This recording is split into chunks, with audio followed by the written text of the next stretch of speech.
Hello YouTube, how are you doing today? If you're enjoying these Twitch VODs that I put on YouTube, please go ahead and let me know in the comments. That would be really appreciated.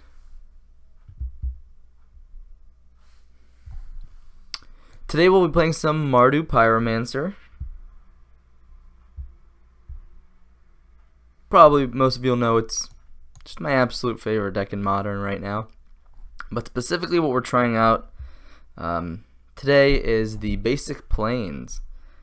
Normally not something that I'm a fan of, mostly because just hitting your red sources are sometimes really important, either for turn 1 looting or casting Bedlam Reveler, and then also other spells. You know, the basic planes can sometimes hinder that in the early game. So definitely, you know, that's something I'm not always a huge fan of. When I actually first tried out the basic planes, and it was not that great. Like, I would get kind of screwed over by it in the early game, as either I needed a black source or a red source, and planes wasn't either one of those. But I can understand that under Blood Moon it can just be really important, and I've also found myself making certain decisions post-board, like you know, not sighting in Cabal because I also want to keep in Blood Moon, and it's just like I don't want to have a dead draw if I land the Blood Moon. So that's the main reasoning for that. Whoops. But yeah, that's gonna be generally the reason why I wasn't a huge fan of the basic planes before, but I can understand why it's good now, because again, those sideboarding decisions with like not setting in Cabal when you're also keeping in Blood Moon, I mean, sometimes both of them are good in the same matchup, like in Control or against combo decks. So you can't make those kind of decisions all the time, and so basic planes makes decisions easier. You sometimes can just play all your spells under your own Blood Moon, and you don't have to rely on cards like Manamorphose to do that for one time. You have access to them throughout the game.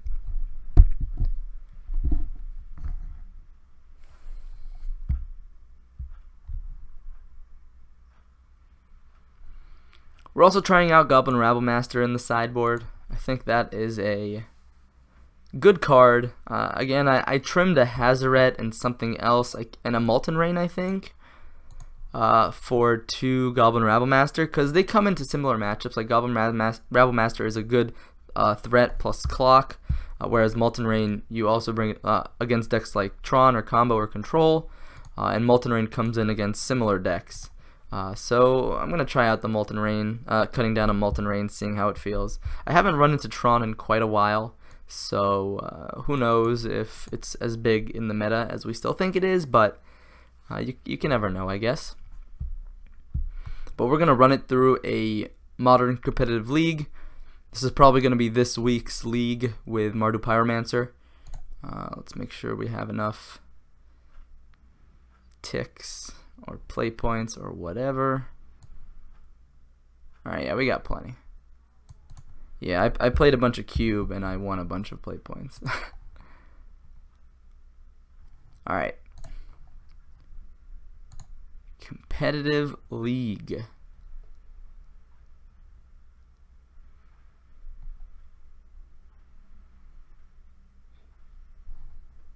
Magic Online is going to take its time here, but when it loads up, we'll jump into a league. Mardu Pyromancer, 120 play points.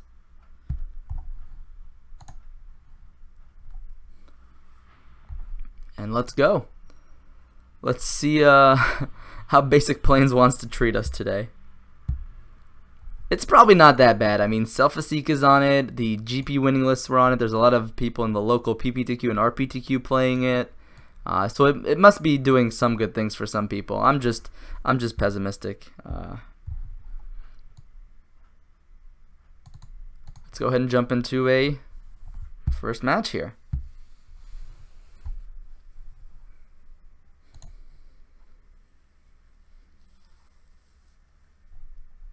Sweet, won the die roll. Always important.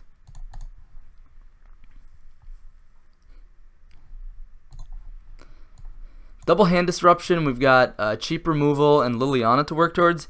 Hey, Niklas, how you doing, man? How's it going?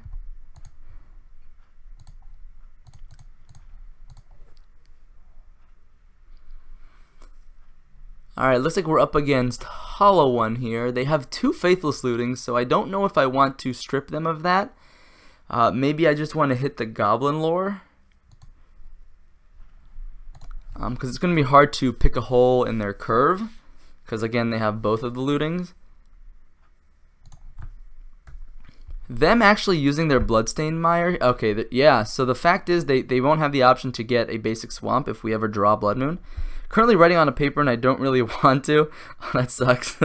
How am I? I'm doing well. I didn't get to sleep much last night. I stayed up late doing like stat homework, but for some reason I feel energized right now. So I thought, you know, let's stream.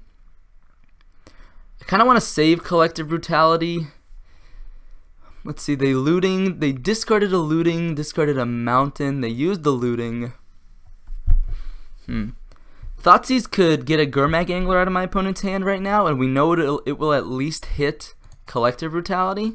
So I actually want to go ahead and Thoughtseize right now. I don't want my opponent to get a Gurmag Angler next turn, if that's what they found.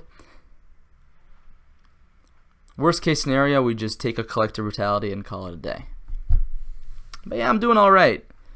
I am doing okay. What paper are you writing about? What's it on?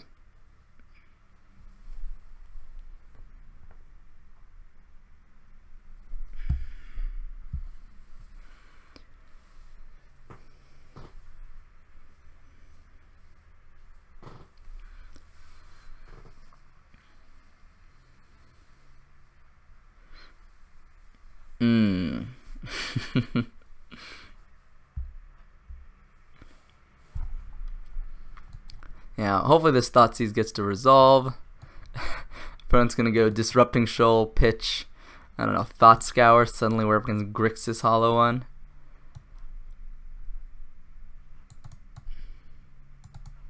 I think this matchup is interesting. I think it's up to us to keep them off of their big things. Their recursive stuff is really powerful, but we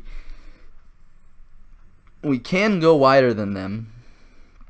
Well, there is the notion in Germany that speaking German in a lesson where you teach English is just flat out bad and prevents learners from acquiring the foreign language. Interesting.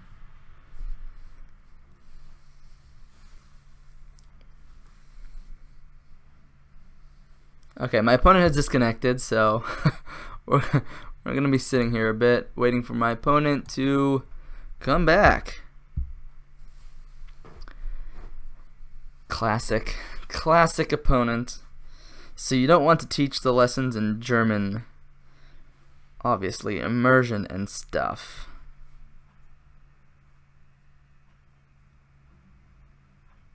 Oh, sure, yeah. I can understand that. I mean, the best way to learn a language is to just keep applying it, and if you keep switching, I guess, back and forth between one language and another, it doesn't, you know, immerse you, and you can't learn it as well. But at the same time, banning the mother tongue from the classroom can do harm. I can understand that as well. I mean, if you ban it, then you won't be able to communicate. You might also just, instead of kind of being forced to communicate in the language you're supposed to learn, you might just not communicate at all. You might just be too uncomfortable to speak entirely. So I understand how it might seem like it forces people to learn, but might not do that.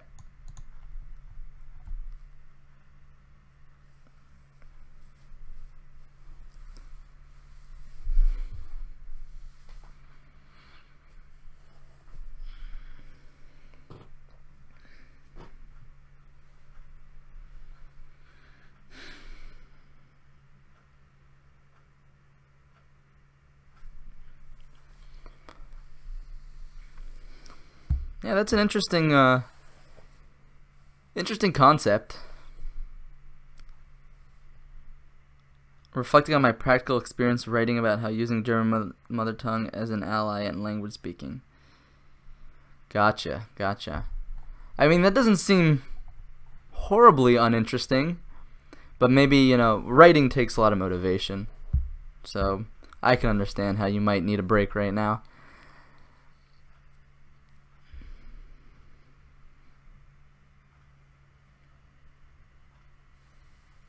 I remember writing an abstract last semester, and it was just an abstract. It wasn't even like a full paper. It was just an abstract, and I was barely getting through it.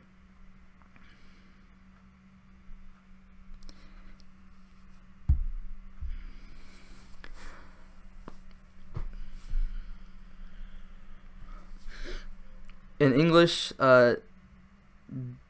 didactics, is that the word? I actually don't know what that word means, so if that's what you're trying to say.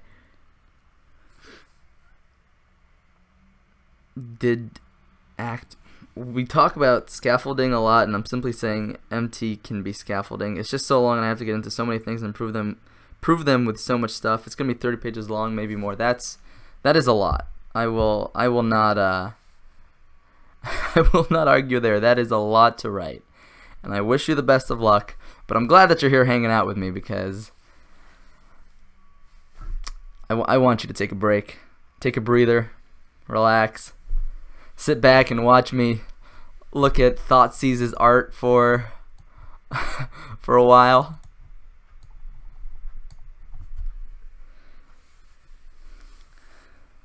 Teaching methodology equal didactic. Interesting.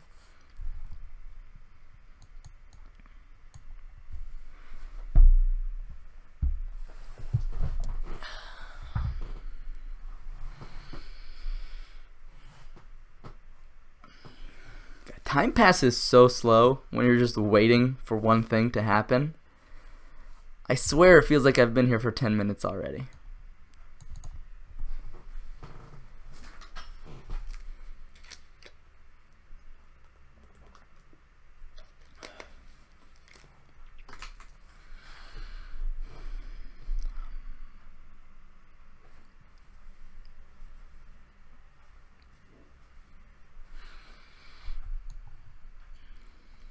Ah, poor guy, might just be having some internet trouble. I can't say I don't, can't say I can't empathize, because I sure can.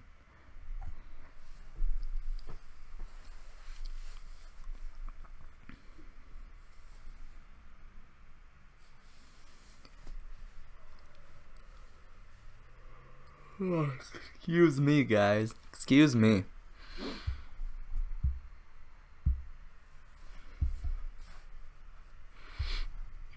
See, like, this is the point where drawing the basic planes will be bad, but also the list that I went off of, they actually exchanged the basic planes for one of the basic mountains. So it actually wouldn't have hit, like, even if it was a basic mountain, it wouldn't have stopped us from, it wouldn't have helped us cast, you know, this double black spell here. But I think it's...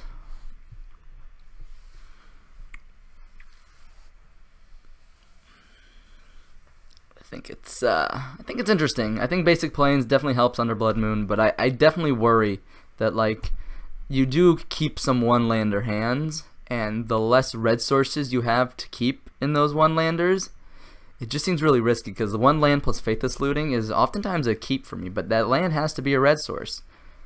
Now, most of the lands in the deck are, except 2 swamps, but now we're adding another plane, so now we only have 17 red sources, and that to me seems a bit low.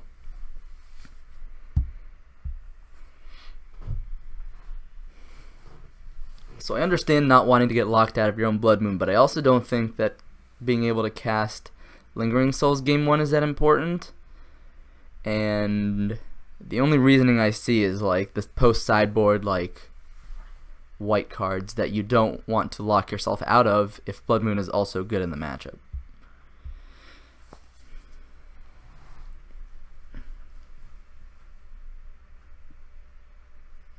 I think it's like 10 minutes before opponent loses the game. It's been like 5 minutes, right? Oh, I guess it's been 7 minutes since 6:20. Maybe 6 minutes. 6 to 7 minutes. Just let us go towards our next game. or let us get to a game 2, you know, or something.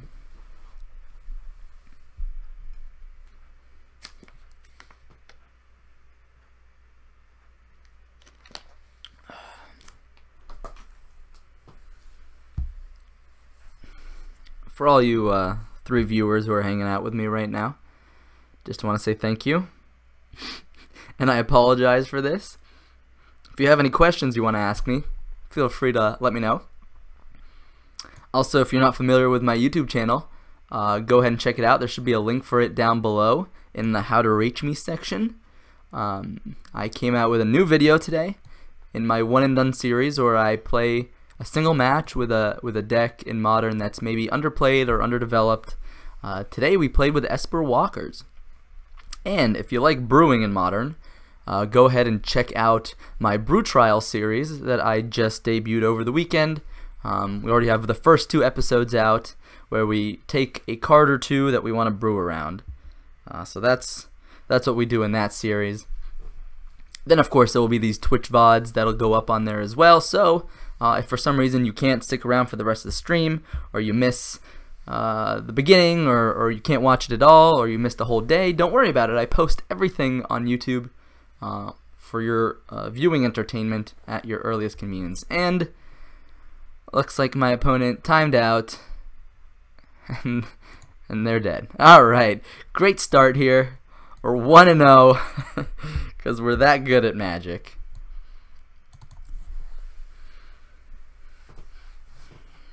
Okay. Let's see if we can actually get a game of Magic here.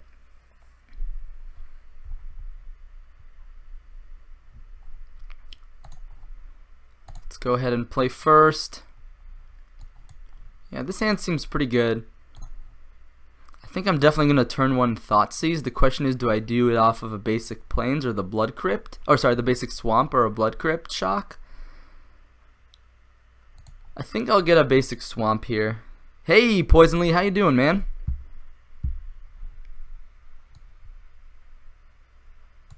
Glad to have you hanging out. How's your day going? Hopefully a little bit better than Mr. Tofu's. Okay, looks like this is Eldrazi-Tron, which is a pretty rough matchup for us. I'm just going to take one of the Reality Smashers. That's going to be a difficult card for us to beat. But hopefully we can draw a Dreadbore or Liliana by that point. Ooh, oh god. Well, they had 2 Dismembers. We couldn't even take 1. So we could still force my opponent to dismember now, but that doesn't seem great. Whoops. Let's go ahead and Faithless Looting here. Look for another Inquisition or a Thoughtseize. Is Inquisition even good at this point?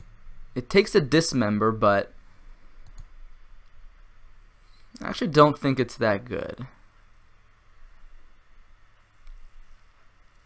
Although it could help us get aggressive. No, again, I don't think I want to fight over those Dismembers here. I have to leave now. Gonna meet a friend in a few. Have a great dream. Thank you. Thank you, Nicholas. Hope you have a great rest of your day.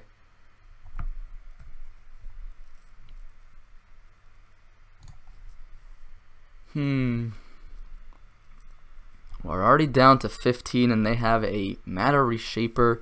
We could play Young Pyromancer, hold up Lightning Bolt for the Matter Reshaper. Get a token out of it, worst case scenario, and at least force my opponent to... No, actually, I think it's probably correct to Lingering Souls here. Hope you'll be still streaming when I get back. I don't know when you'll be back, but I'm doing probably just 1 league today, so the reason I want to play a Spirit, the Spirits now, is because if my opponent wants to play Reality Smasher on turn 5, then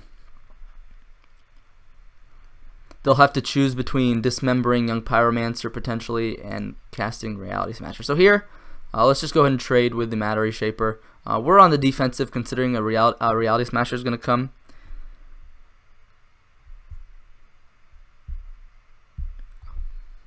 Well, Mind Stone off the top, that's a pretty good one. So let's ooh, Dreadbore. Okay. We could hold the Lingering Souls as like a value pitch. I don't think so. So this is one of those moments where Terminate would have been better than a Dreadbore, because we're facing down a Reality Smasher. Another Urza's Mine.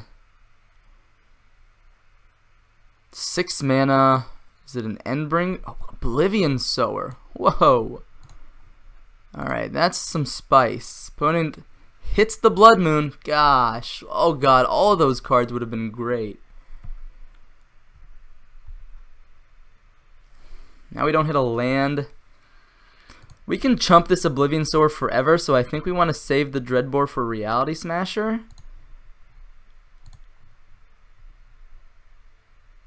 So I think right now we just want to cast Looting, look for something better than these Young Pyromancers. Another Dreadbore is actually really nice. I'm going to bin both of them, both the Young Pyromancers, because again my opponent's sitting on just a bunch of Dismembers.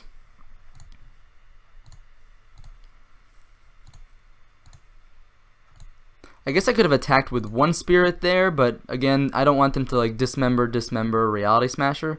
Although I guess they could still do that. But then next turn I can hopefully clean it up.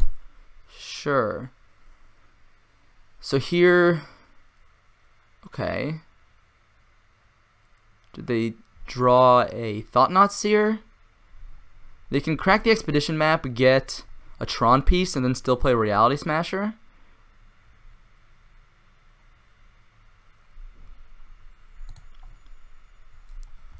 Looks like they want to get another Temple instead. Or Scavenger Grounds. Oh god. Alright, I guess that just blows up our whole plan of chumping forever, so we might as well just Dreadbore now. Scavenger Grounds is pretty good.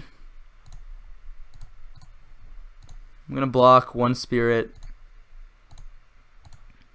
Because they have 2 Dismembers, we don't know how many times we'll actually be able to block. Now that Mind Stone actually lets them cast things under Blood Moon, so Blood Moon's not even that great anymore. Eldrazi-Tron is traditionally just a horrible matchup for Mardu Pyromancer, so I really don't feel that bad right now. But still not a great feeling, right? Alright, Young Pyromancer is not the worst. It means we can, because we weren't going to do anything with our mana otherwise.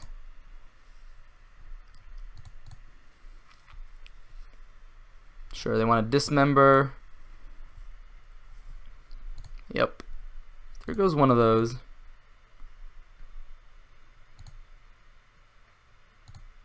And we're definitely not blocking that Reality Smasher, so let's get in there for one. We definitely missed a point of damage with the Lingering Souls earlier. Alright, here comes the Reality Smasher finally. Oh no, no, why? They're just sitting on that Reality Smasher for as long as they can.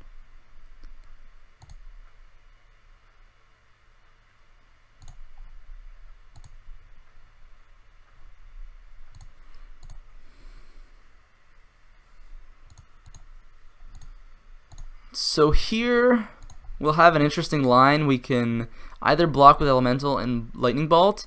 If they want to Dismember my blocker out of the way, then I can go K-Command, Shock here, and then Bolt it as well.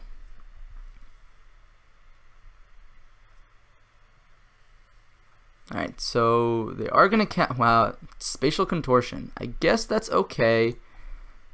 So here I think I want to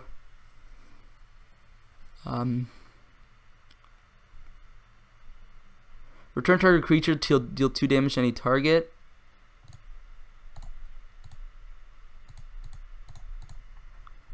This lets me clear the Thought-Knot Seer, take 5 less damage, and now we're still drawing towards like a Liliana of the Veil, although we only have 1 left in our deck.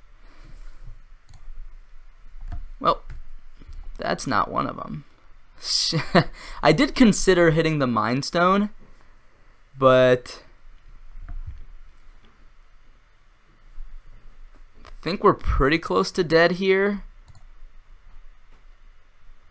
And I don't think I want the swamp. I think I want to stay at 7 life.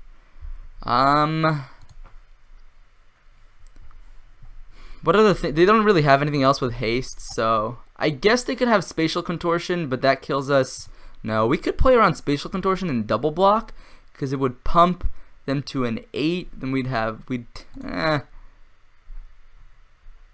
I don't think we're in the business of chumping anyways. If they have spatial contortion, then they kill us. What's your opinion on Assassin's Trophy? You think it will be the edge black-green X needed to become tier 1, or it's just speculation? Alright, well, that'll do it. I don't think it's hype. I think it's the real deal. I think that card is going to be really powerful, but in my opinion, I think it's also going to be really good for Modern in general. I'm a fan of that kind of card. I think you need more answers in Modern for all the things going on, so general answers are okay. It's why I like cards like Path to Exile that say exile any creature, basically. I think this is a good step in the right direction to make black-green decks more viable moving forward. In my opinion, I think it's going to give those decks the tools to actually compete in the metagame. Having an answer to any creature, any planeswalker, any land, any artifact, any enchantment in one card might seem really powerful, but it's costs 1 black, 1 green. It's counterable, and it does give your opponent a basic land. So it might, you know, also make more people play some more basic lands, just like Field of Ruin did. So I think it's a good thing, personally, but that's just me. So again, they're a Chalice deck, so Wear Tear is useful. They also have relics and expedition maps and all that kind of stuff. Bolt is a little weak in this matchup. By a little, I mean a lot weak. We could get Engineer Explosives, also a way to deal with whatchamacallit.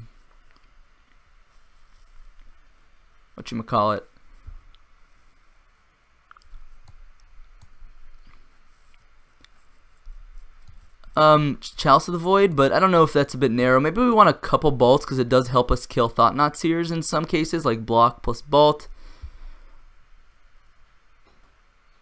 Yeah, let's go ahead and run it like this. We have K Command to kill Chalice. We have Wear Tear to kill Chalice.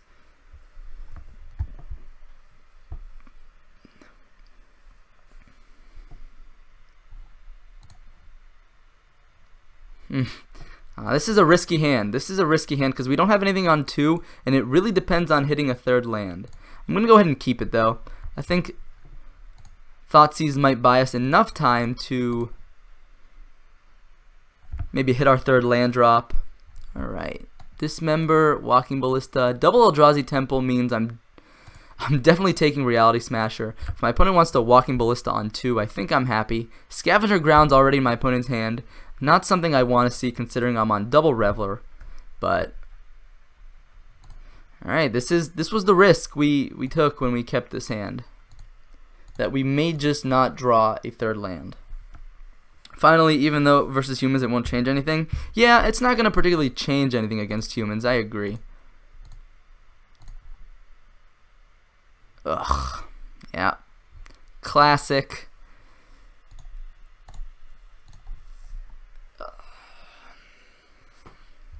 Here's his power plant. So they played a Temple, a Ghost Quarter. They have 2 cards. Chalice is fine.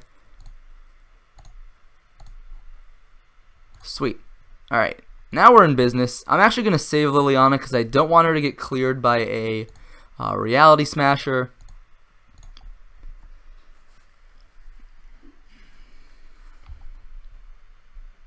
Uh-oh. Uh-oh. Thought-Knot Seer. Yeah, we're definitely going to lose this Liliana now.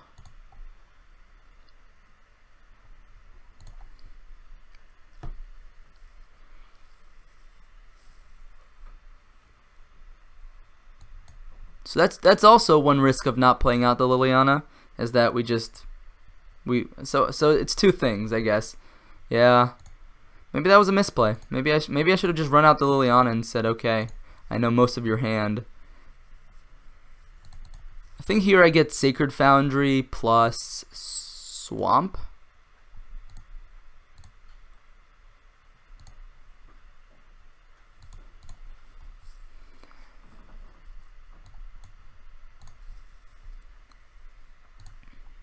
Destroy target artifact. Make him discard a card.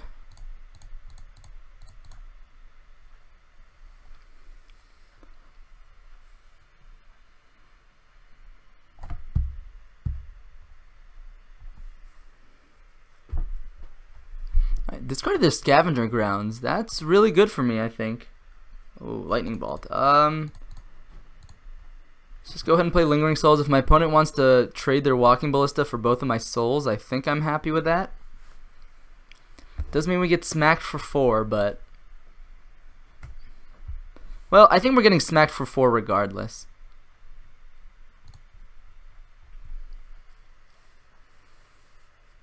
There's this tower. They're getting close to Tron. There's the Walking Ballista. Alright, there's a land.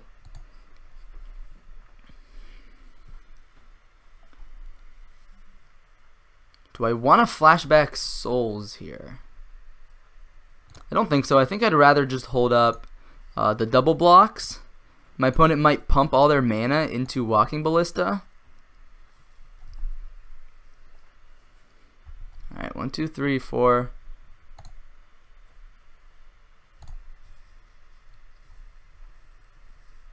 Just attack there.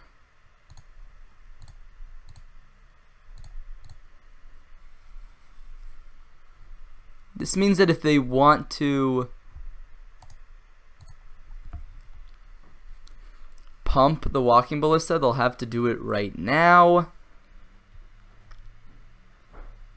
And I can, let's see.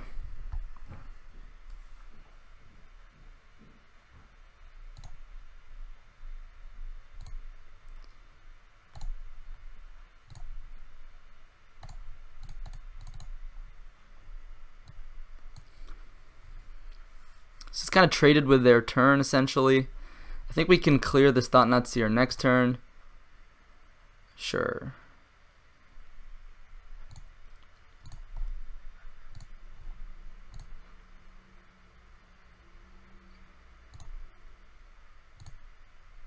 They discarded Wastes. Sure.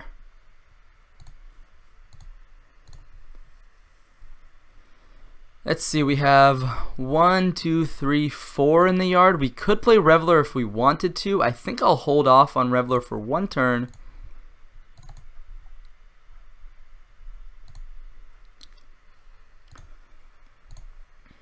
So now we hope our opponent doesn't top deck another Walking Ballista. A Reality Smasher would be, well, okay. Oh no, do they have a, they can't possibly have a second Scavenger Grounds, could they?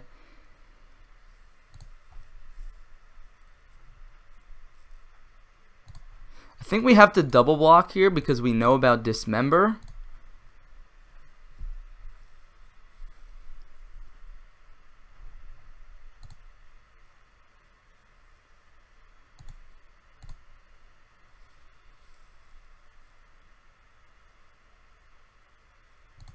So they're probably going to get Seagate Wreckage here, which lets them basically draw an extra card moving forward, which is really good. So I wouldn't mind finding a Blood Moon soon. Just shutting off their mana. They can still Ghost Score to themselves to get a Wastes. Oh, it looks like they just got Tron instead.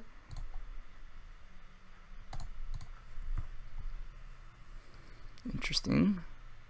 Let me get another Blood Crypt here. I could have gotten a basic Plains for Blood Moon, but I guess maybe I should have saved my fetch decision for after I drew a card. Lingering Souls. Alright, well, I actually think this is much better. Now we have 1, 2, 3, 4, 5. Just play the Reveler now, because looting plus Bedlam Reveler in the yard is okay. Plus, sorry, souls, not looting.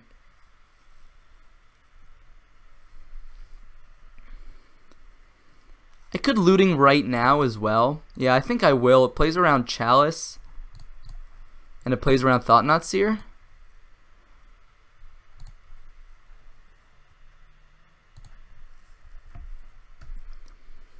And now we just have to hope our opponent doesn't top deck, I don't know, Karn, Ulamog. Alright, that's not a Karn or an Ulamog. Start with looting, I guess. Probably bin this Fatal Push. And this land. I like keeping Wear Tear around. And here we can flashback Souls. We do this all pre-combat, that way we get our prowess triggers.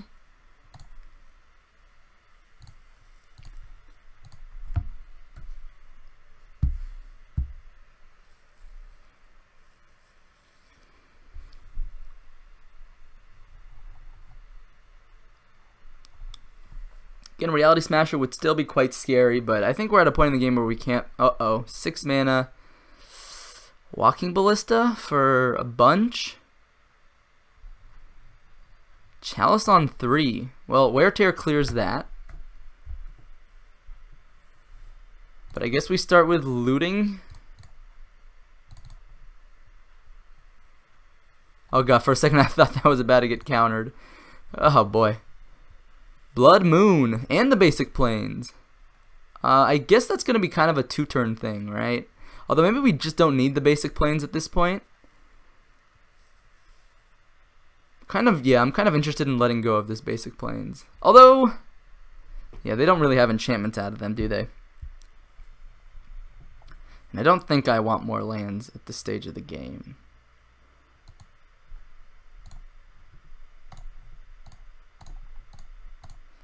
I'm doing this now to get my prowess trigger. That way next turn Bolt is lethal.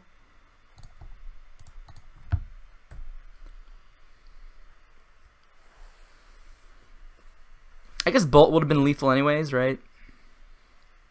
And leaving it on 3 means their own Matter Shapers kill them. Wow. Okay, I guess Bolt is lethal this way. Although, again, Bolt would still have been lethal. Interestingly enough, the Chalice on 3 would have countered the Dismember. Spatial Contortion on one of them, and then I'll just bolt my opponent. Alright. Took game 2 there against Eldrazi-Tron. Doesn't normally go that way, but we'll take our wins where we can. There's an argument for Liliana the Last Hope, but I don't think I like her very much. She does shrink Reality Smashers. I think we're doing just fine here. I'm really glad my opponent discarded that Scavenger Grounds. I think that was probably a misplay on their part.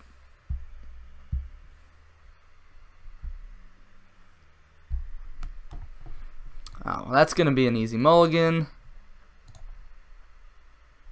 That's going to be an easy keep. I'm going to keep the looting on top. It'll help us draw into our 3rd land for Liliana. Well, there's the relic. Fair enough. So Young Pyromancer is really good against draws with the relic. Yeah, we're definitely gonna take the Chalice here. Just the best card that my opponent has.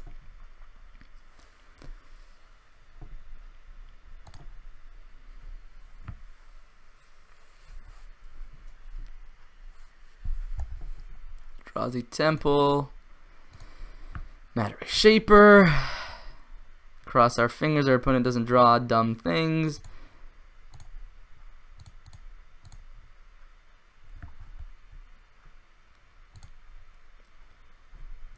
In the face of all these relics, I'm very happy, I think.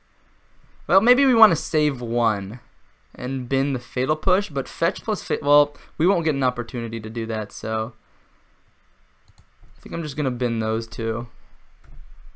Hopefully we draw a red source next turn, and then we can play Blood Moon. Hers is mine. Alright, hopefully no Thought-Knot Seer on the horizon. Will you upload this on YouTube? Yeah, absolutely, Poisonly. This will for sure go on YouTube as soon as the stream is over. I'll go ahead and upload that. Oh, alright. Cracking Relic right now is, I think, pretty good. Okay, they just have another Relic. Fair enough. Alright, land one time. Come on, deck. Come on. Jesus. No, I think I was supposed to bin. Well, this kind of telegraphs the fact that I just have an extra Blood Moon in my hand.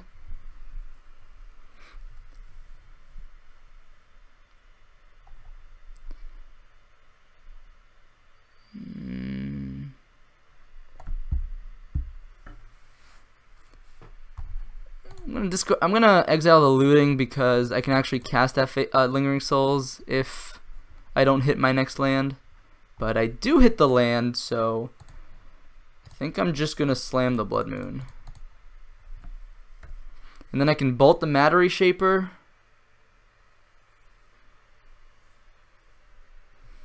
Hope my opponent doesn't have Mind Stone or a Waste in their hand. And let's see if we can lock them out of the game here. Go down to 5. Uh-oh. Uh-oh. Chalice on 1. No! This is the punishment, I think. So I guess a Dreadbore would still be okay. A basic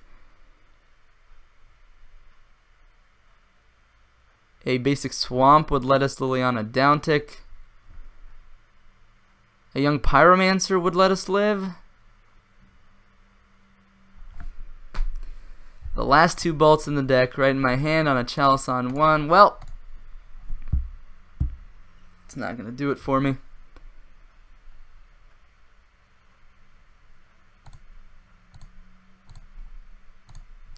Yeah, that's a shame. I definitely think that was a winnable matchup if we hit our 3rd land.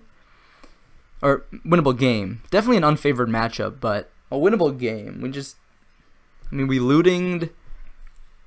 I guess we scried the looting to the top, but looting let us see more cards. Yeah, I don't think it's that likely for something like that to happen, but I'll brush it off.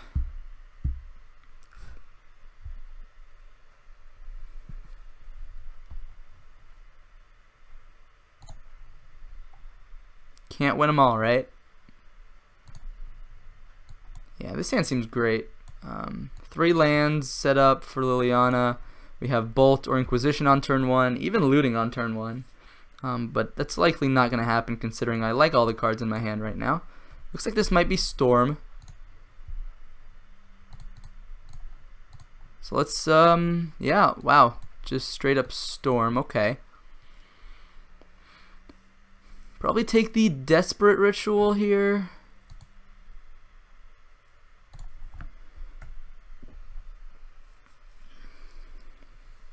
I think Collective Brutality would be a nice draw. Thoughtseize would be a nice draw as well.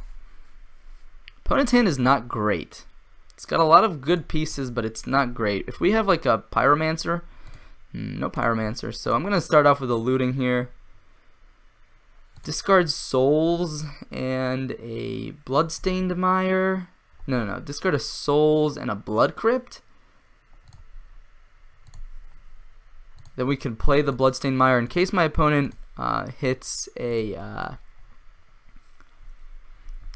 creature here. See, with 2 rituals plus a land drop, what can my opponent do? They can Gifts Ungiven now. There's nothing we can really do about it. I think this might be a turn 4 kill for my opponent.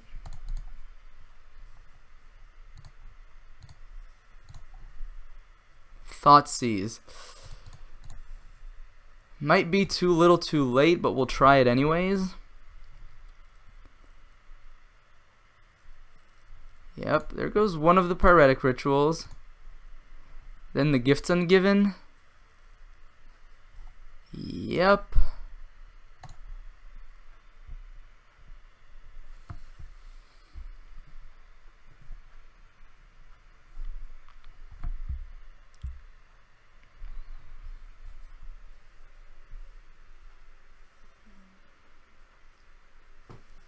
Alright, so this is the choice they're giving me.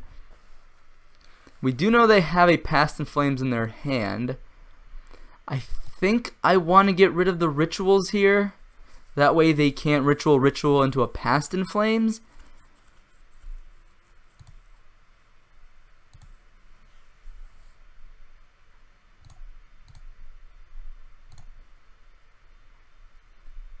And now they have...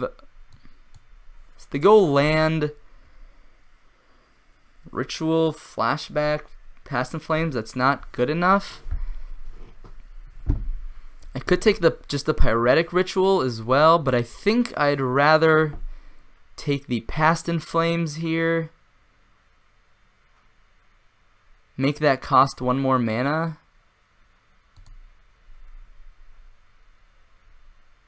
I might be wrong there. I don't know. You guys let me know if that was an incorrect play.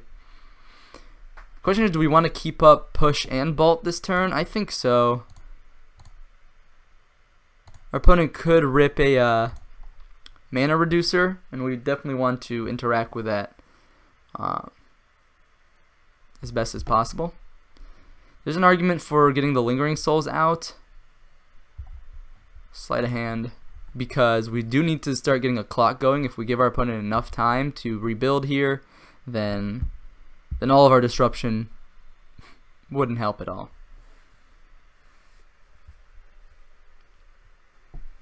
Alright, let's see if they go for the Manamorphose here.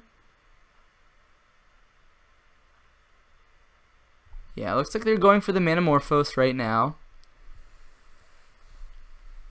Maybe looking for a cost reducer. Sweet, now we can play Liliana, start going up, pressuring my opponent's hand while still keeping up disruption. I'm going to bin the Kolaghan's Command here. Although maybe I can bin the Fatal Push, but I think Kolaghan's Command is just gonna be a little clunky in my hand right now. Kolaghan's Command in conjunction with Liliana could get my opponent closer to being Hellbent. Alright, they discarded Grape Shot, makes sense.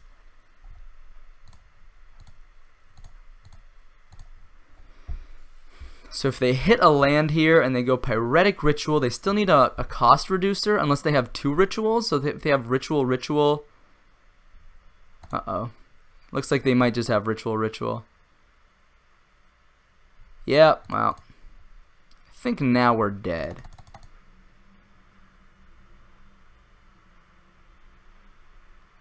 Here's the Past in Flames.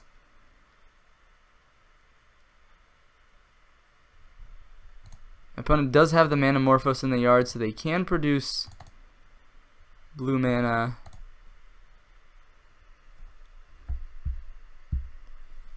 Yeah, I'm surprised we even got to live this long, but let's see. Don't have a Storm counter for some reason. There we go. Storm count is 5. This will be 6, 7, 8, 9. Technically we're not dead, but I'm gonna get my finger ready here in case they play a cost reducer. Alright, they play the Sleight of Hand.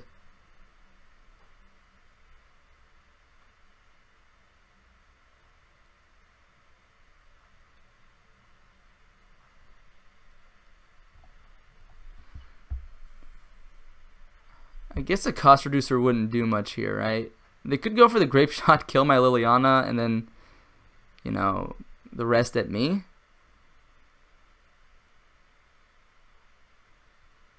They could have another Manamorphose in hand.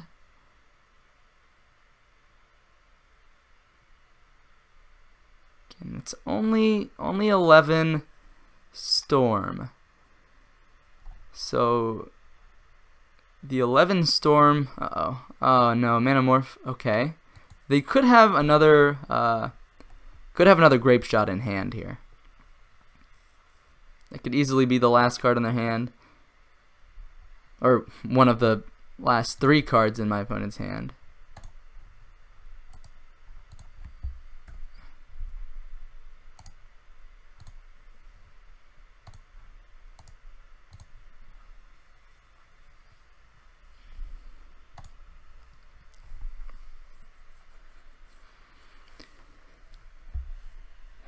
Three is not a great life total. Okay.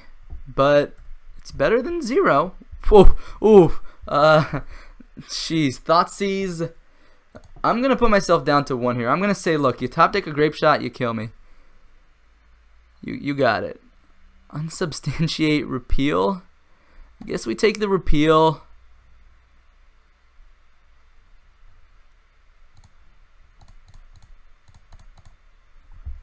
Oh, yeah. I guess I discard Dreadbore, Fatal Push.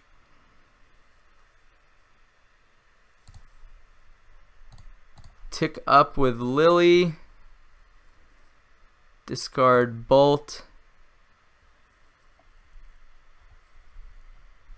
But it's probably going to discard the Shivan Reef here. I guess Collective Brutality brings me back up.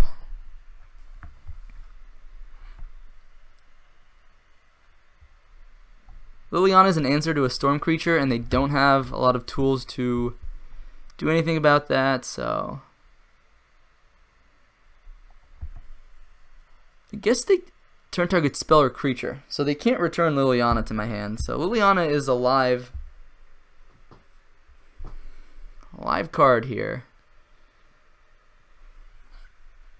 The reason I went for the Thoughtseize was because my opponent could easily have... Alright, so right now I'm going to make a play that's kind of weird, but the thing is, if I immediately escalate, my opponent's going to unsubstantiate. So my opponent might... Well, I guess that's not necessarily true.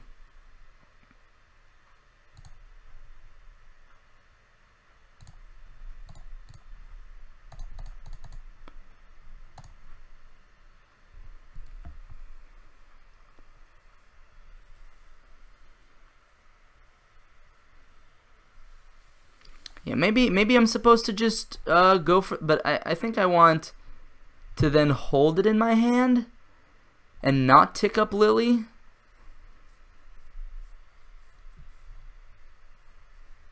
Maybe if this was my plan, I should have left the repeal, but I guess that was my fault because I didn't Faithless Looting before I cast that Thoughtseize.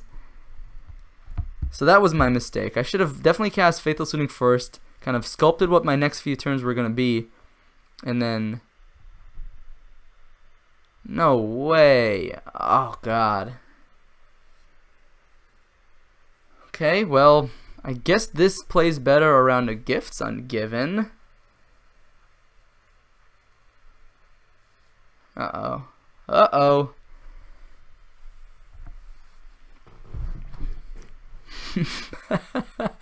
Oh, that was a good draw for them. That was a good draw. At least we'll go up to 3 life here. They definitely have at least one more Grape Shot in their deck. That's for certain. Question is, they went through a lot of their rituals, so they have 1, 2, 3. Man, they have 1 of each ritual left. That's a bummer.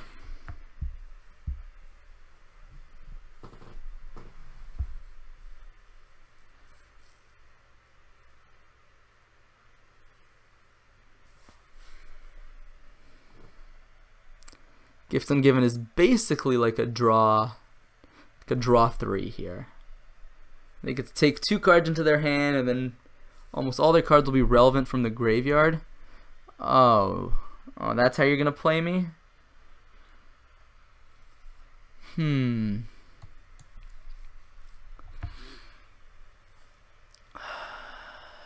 I dead? I feel dead. I could bin Noxious Revival, Grape Shot. They go No, because then I uptick Lily and they... No. Let's hold on here.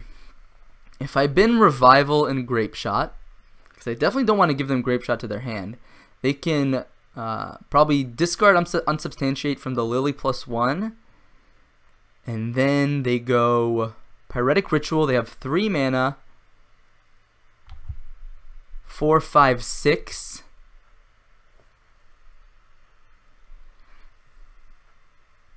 Flashback Past Flames for 5. They still don't kill me. So I think these are the correct bins here. Oh, and I still get to take a card from their hand, right? Oh, right, and then I take their Past in Flames. Right.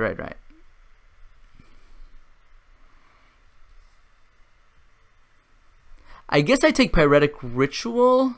Either way, it doesn't matter, does it?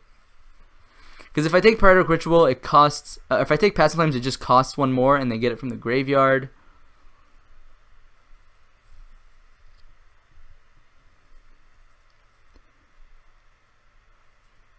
I think I take the Ritual. Tick up Liliana here. They'll discard the Unsubstantiate.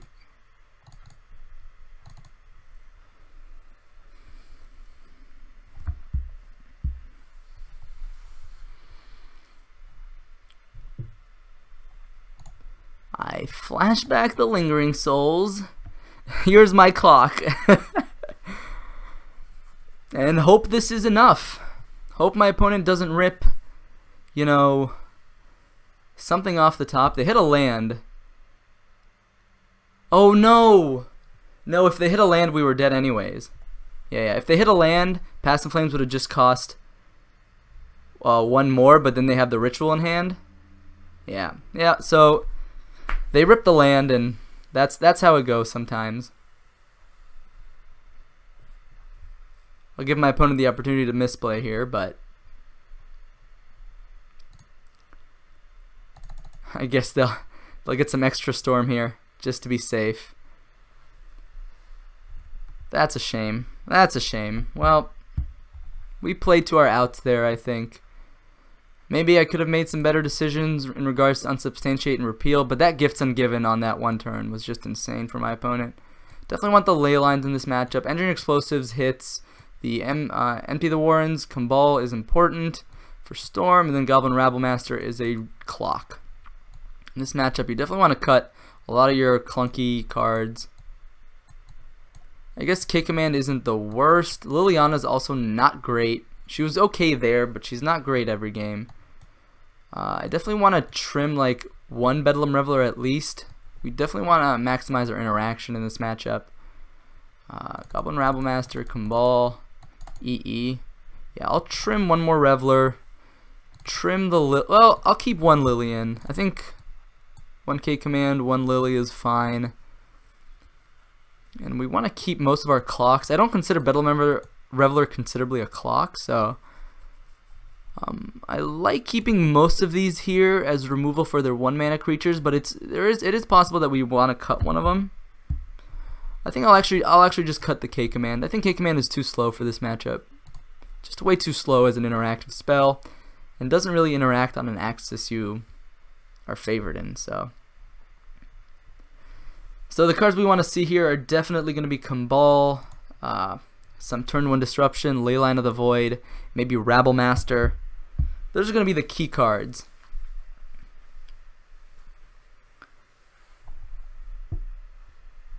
Thing is, like, against Storm, turn 3 Liliana is not that powerful. Like, they'll just discard Past in Flames and combo you or something like that, you know?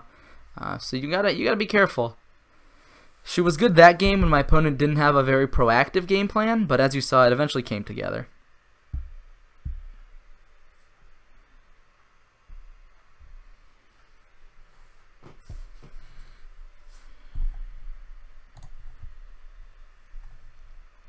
Yeah, this hand is great. We have turn 1 Inquisition, turn 2 Pyromancer.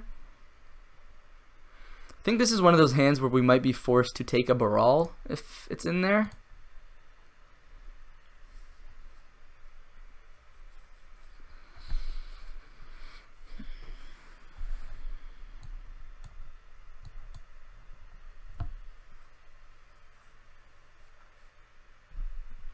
because we don't have an answer to Brawl here. Collective Brutality just narrowly dodges his 3 toughness.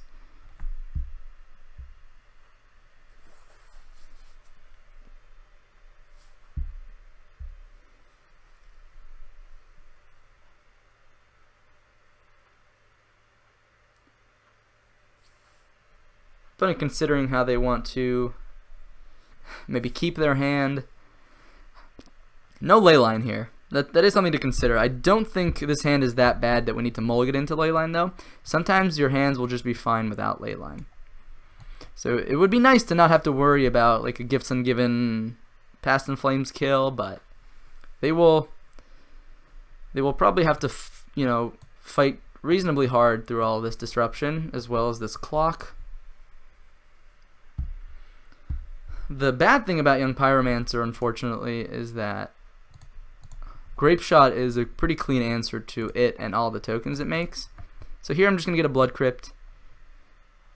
As you saw, our life total did actually matter that last game, but definitely want our colors online. Pieces of the Puzzle. Probably just want to take the Sleight of Hand, because we can go Pyromancer on turn 2, and then Brutality. Take the pieces turn 3. This doesn't play around to second pieces though, so maybe I should have just taken the first pieces.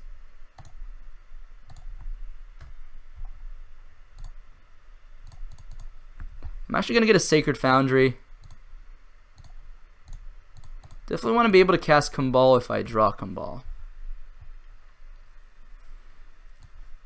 We can actually drain mode our opponent, but Lingering Souls does represent an extra card with Faithless Looting basically, so we don't want to be don't want to rush too strong into just binning our cards. Do you want to take the chance that we don't hit a land? I don't think so.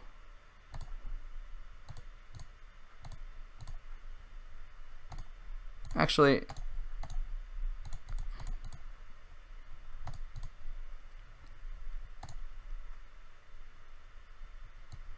oh boy. Alright, now we get a little bit punished. Now if we don't take, I guess they'll only make 4 tokens. Yeah, I think I still take pieces.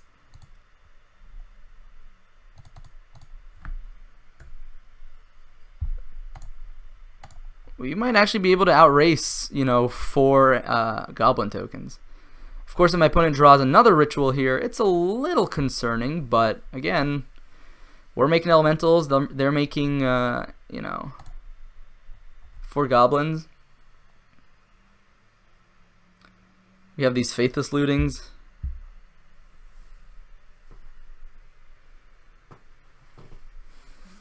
Yeah, I think taking that Sleight of Hand with Inquisition was probably a mistake. Pieces of the Puzzle is just the more powerful card.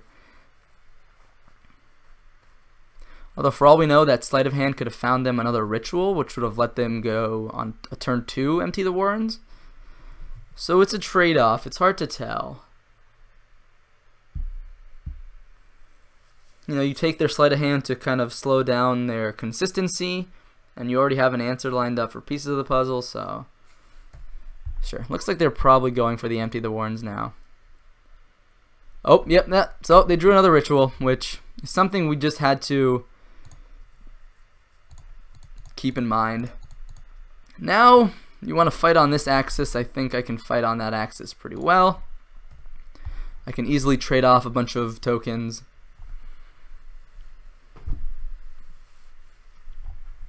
Now we just have to hope our opponent doesn't draw like a Gifts Ungiven. Alright, Manamorphose. That's not a Gifts Ungiven, but it could draw them into a Gifts Ungiven. Sleight of Hand could find them a Gifts Ungiven. But what's nice is if it is a Gifts Ungiven off of this Sleight of Hand, we will get an opportunity to Collective Brutality it away. Alright, they play the Shivan Reef that we knew about. Oh man, Pieces of the Puzzle. God, the rips. Okay. Revealing Sleight of Hand, empty pieces, Shivan Reef, a Braid. Oh, those are all really good. See which ones my opponent chooses to keep. I'm hoping they don't keep the, well, if they keep the Abrade, it's one less like grindy piece. They probably keep the pieces and the empty is my guess, and then Collective Brutality kind of is forced to take the pieces. But this isn't an easy choice for my opponent. So they put Abrade and Sleight of Hand in, oh no, they put Empty the Warden's Piece of the Puzzle into their hand.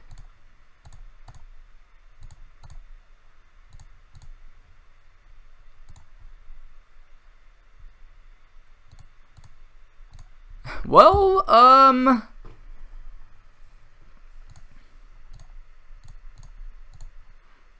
that answers Empty the Warrens, I guess. I kind of like the land. Maybe I don't need the land, though. Maybe I can just hold on to this looting.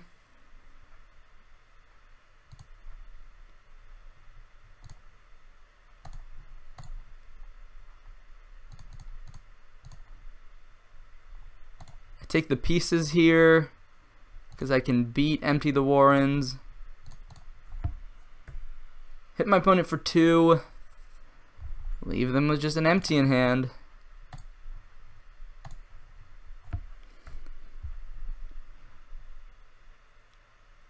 Attack with the old gobos. Maybe it's time to play defense. Next turn we can flashback Lingering Souls. This is why I think maybe taking the Abrade was correct for my opponent, although they didn't know that we had the third collective, or the second Collective Brutality. So it's reasonable for my opponent to make the play that they did. Yeah, Brawl was something I was worried about.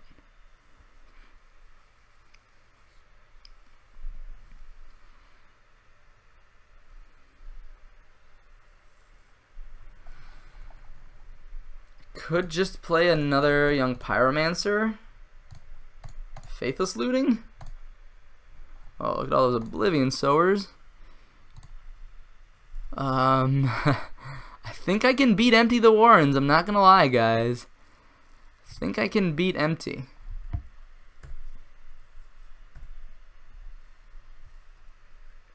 Opponent needs some gas right now to get going, so you need like another pieces.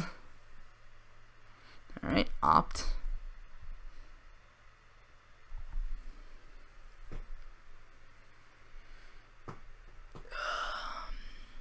Then next turn we can Bolt Baral.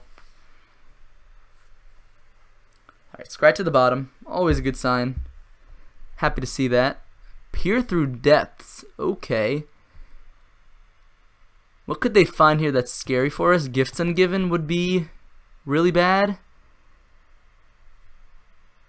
Desperate Ritual, not so bad. It's just a couple extra goblins. Sure.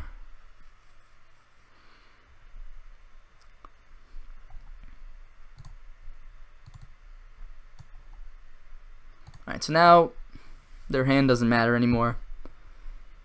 I wonder if they attack with Baral here. I think they do. Yeah. I would attack with Baral if I was them too.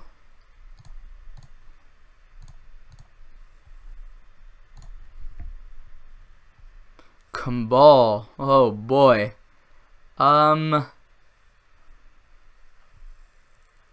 Is that just better than anything else I was doing? I don't think so. I think Bolt here kind of shuts them off of any potential win off the top. They don't have a single card that wins the game, and then Kumbal will come down after. And look at that. We have just as many tokens as you, opponent.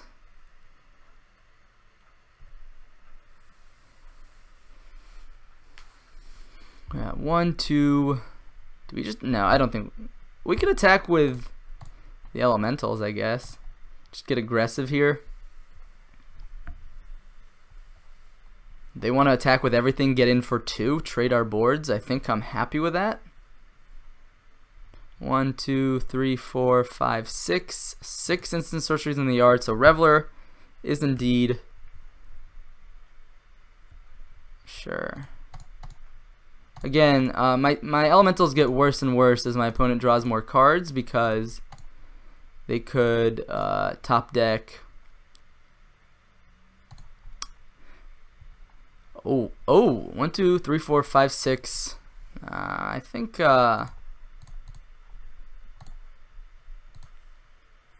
honestly I could just Faithless Looting here, but I think I'm gonna start here. I could have played the Rabble Master. I don't think Rabble Master is that exciting right now. Alright. I wonder if they did draw an unsubstantiate here. Alright. Kumbal is online.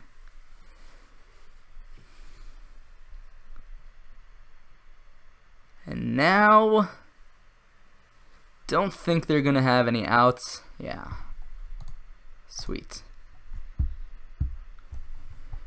Taking it to a game 3.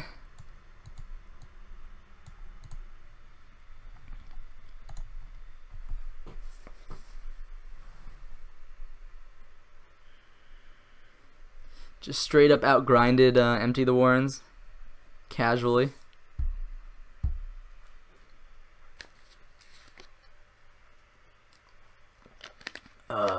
This is one of those hands you keep, but you're not too happy about it.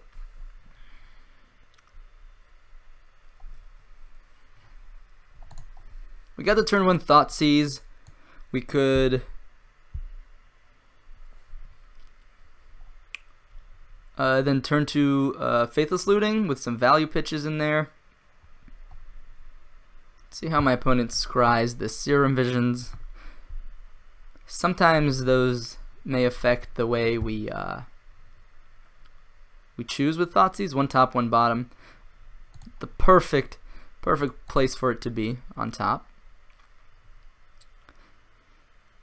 Definitely wanna Thoughtseize here though.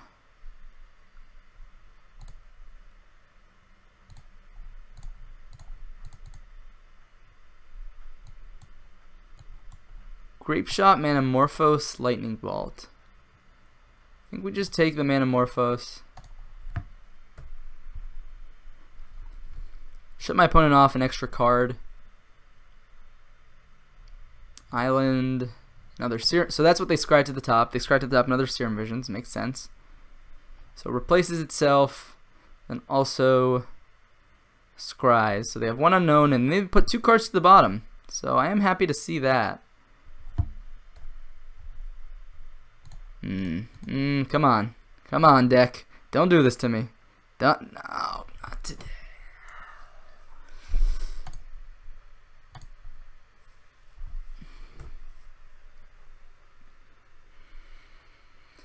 It's the second time today where there just haven't been lands on top of our library. 1 land, the top like 11 cards, basically.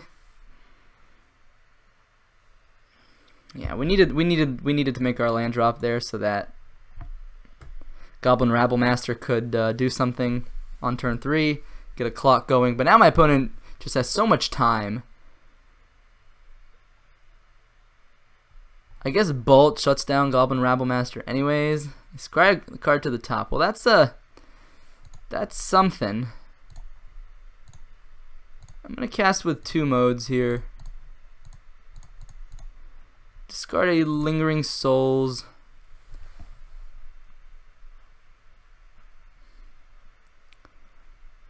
And now we're at 1, 2, 3, 4, 5 in the yard. If we had initially discarded that extra souls, we would have 6 for Reveler next turn. But I'm kind of cautious on Reveling when we have... I guess we can always engineer Explosives out for 0. We don't have to discard it.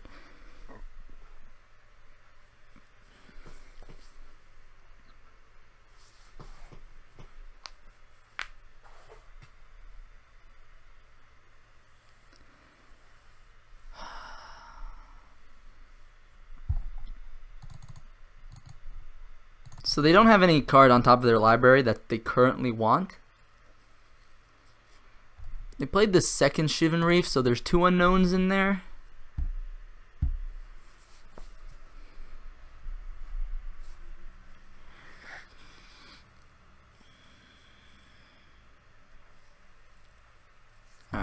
Manamorphose, Peer Through Depths. Definitely think I want to deny them a Peer Through Depths here. So Manamorphose is pretty good, but Peer Through Depths just gets them kind of any card they want off the top 5 of their deck. And I don't necessarily think we can beat a Gifts-Ungiven right now.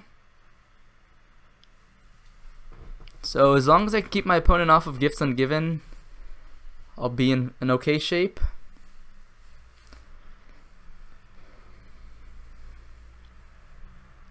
Alright, they play their mountain. They're not firing off that Manamorphose. Okay, well, I'm gonna do what I did last turn. Same thing. And then next turn we can go EE on 0, play Bedlam Reveler. Rabblemaster is not good in the face of a Lightning Bolt anyways. Grape Shot, Bolt. Oh, that's scary. I think we just take the Manamorphose, right? We could take the Bolt, and if we hit a land, we can play Rabblemaster, but I think just taking them off of an extra draw is really important. They can like Bolt me, and then if they draw a land, they can go Bolt, Grape Shot. That's like 3, 5, 8. That's 8 damage. Alright, they just drew a land. Fair enough. So did we.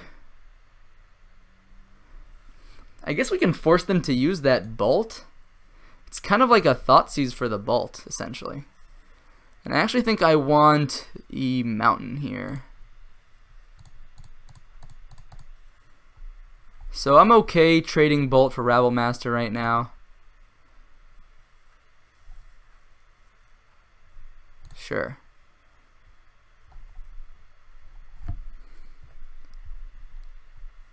I could play EE right now, play around a potential counterspell. But it's weird, I actually want my opponent to not have that Bolt in their hand. So we play a land, play EE on 0, cast a Bedlam Reveler.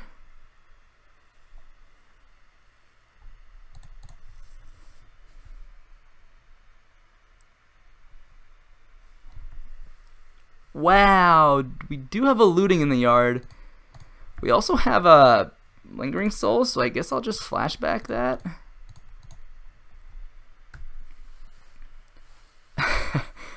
Alright, 3 lands off the top. I guess that's 3 less lands on top of my deck. So that's always good. But now I'm worried we could actually lose. At least we have empty covered here. That's the always rough thing with Storm. I think it's one of those decks that is always the closest to just winning the game with a certain top deck. KCI is also the same. They're just one top deck away from beating you through Disruption. So, like Ritual, Past in Flames. No, they still need a cost reducer. Maybe they're considering Grape Shotting down my Spirits in conjunction with a Ritual, just like a 2-for-1. It'll be interesting to see what my opponent chooses to do here.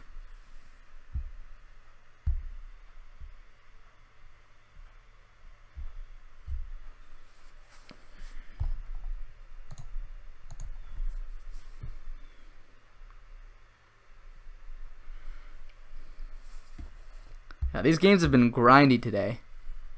Eldrazi-Tron in 3 games. Storm in 3 games. We got lucky. Our Hollow One opponent disconnected in the first minute and never came back. So got our free win there, but I don't think there's going to be many more free wins moving forward. Alright, looks like they're going to go Ritual. No, don't tell me they drew the gifts. Pieces of the puzzle. Okay, those were pretty bad reveals. Serum Visions and Opt, I imagine, are the takes. We're not dead.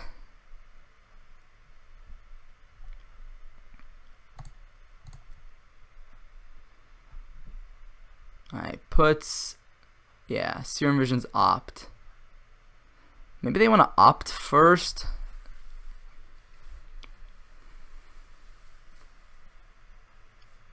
Because then they can still Grape Shot me, I guess, if they want to. Oh, I guess they can still Grape Shot me with Serum Visions.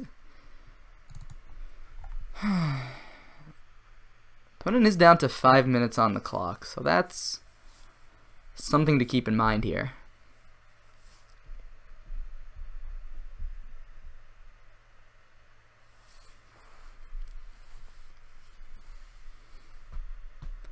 Could be one of my opponent's first times playing Storm. It's also a pretty complicated deck to play, so I'm not gonna pretend like my opponent has had easy decisions throughout this.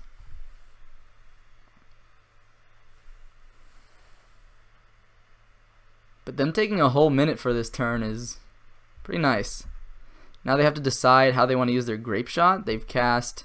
Alright, they're going to cast their Serum Visions instead. And let's see how they scry.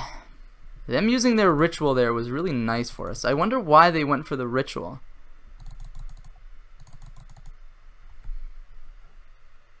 It seems like it was just saving them life off the Shivan Reefs. Ooh, top. That's scary. Thoughtseize.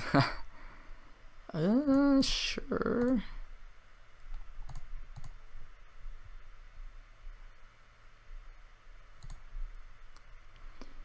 Grape Shot, Pyretic Ritual, empty the Warrens. So we have an answer to empty the Warrens. I think I want to take a Grape Shot here.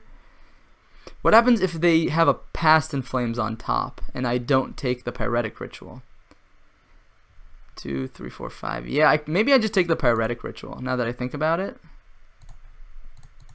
We can, again, I think I'm just always supposed to looting first. Yep. No, I guess I couldn't have cast Kumbal.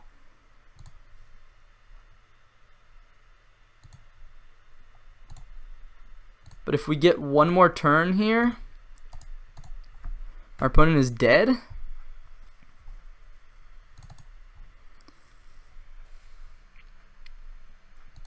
Oh, they scryed opt to the top. Okay. What was the other card they scryed? Because they scryed top. So if they scryed opt to the top, opt to the top, I wonder what their plan was. Yeah, so now they put the card they put on top back on the bottom. So now they have to... Okay, empty for just a little bit. We might have lethal... Oh no, we have lethal here, right? We Faithless Looting. We pop EE, Flashback Souls.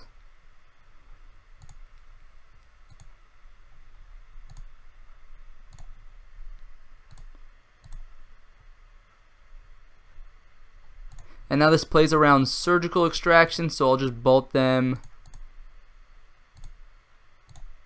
Alright. That was scarier than I wanted it to be. We're 2-1 in the league right now. We got a free game against Hollow 1. Lost to Eldrazi-Tron 1-2, and then we beat Storm 2-1. So hold on, folks. I'm going to take a quick bathroom break, and I'll be right back.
Alright, let's brush off that last game.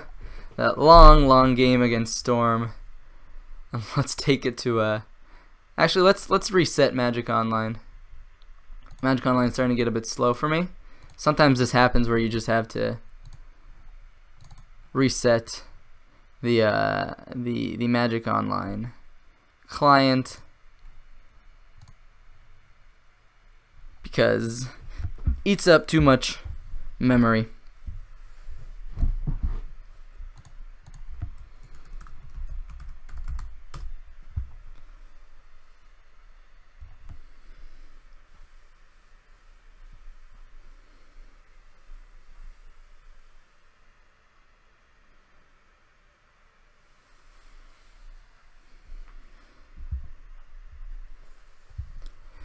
For those of you who watch on YouTube, let me know how you like this format, because I know I tend to do the full leagues as a Twitch stream.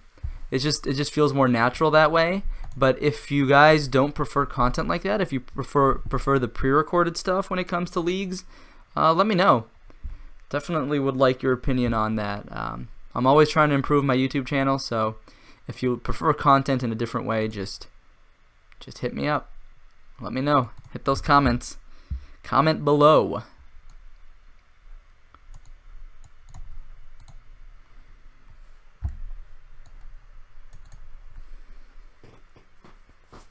Alright. Let's jump in here.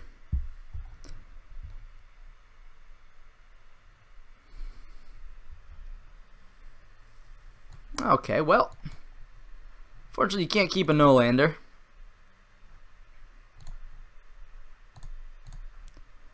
Keep this one. It's got a bolt and a looting. It's got Pyromancer. Well, today's not our day. Today's just not our day. Oh boy. Well, there's a land, so definitely just gonna bin those two. If they don't have turn 3 Tron, oh boy. They have to have kept this hand because of turn 3 Tron, so jamming Young Pyromancer seems like a great way to just die. So let's go ahead and get a Blood Crypt here.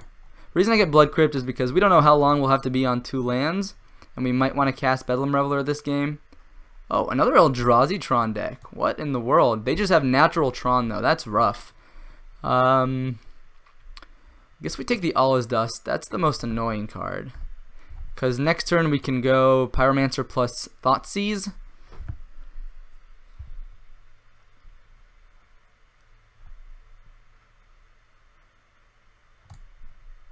Okay. Reveler again. Well, 1, 2, 3, 4. We could just flashback Lingering Souls here. But that puts us so far away from doing anything we want. Well, it doesn't put us that far off. So let's just go ahead and cast Lingering Souls. Start attacking our opponent. I don't want to play Young Pyromancer without getting any value off of it. And I also just don't want to give my opponent an easy opportunity to, you know, play their dismembers when they have nothing else to do. Alright, sure, Ghost Quarter me. Yes. Get a Swamp. Sweet, nothing else? Deal. Oh, deal. See if they want to burn one of their dismembers here. Kind of want to get a Sacred Foundry. We've already been 2 of our souls. We have a Faithless Looting in the graveyard. Maybe it's just okay to get a Blood Crypt here. I think Liliana is a little more important in a matchup like this. Although putting myself down to 10 doesn't feel great.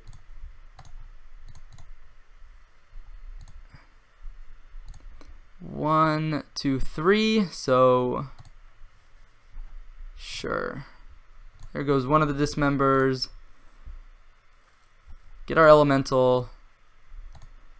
And opponent's sitting on 3 lands, so don't top deck anything, please. Not a Reality Smasher. Thought Not Seer would be okay, but Reality Smasher would be just the worst. So no Smashy Smash, please. Did E-Tron win? Oh, no, not a Karn. An Ugin? A walking ballista? Oh, you've got to be kidding me. And it's just out of bolt range for me? Oh, they're just going to go for my board? I'm actually really happy with that. Even hit a land. So... Interesting. Interesting. 1, 2, 3, 4.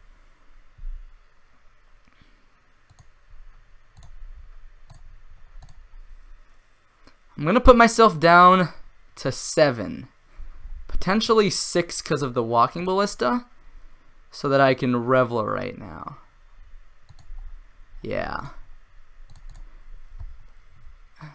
Being kind of loose with my life total here, but I think my opponent also got a little loose with their walking ballista, so...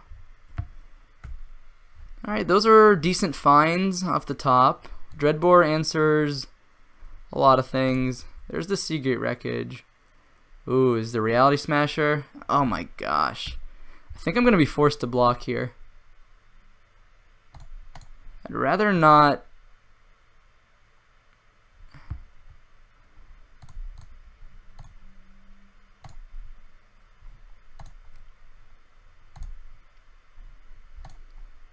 I guess I could have gone down to 1 because now I don't have a clock.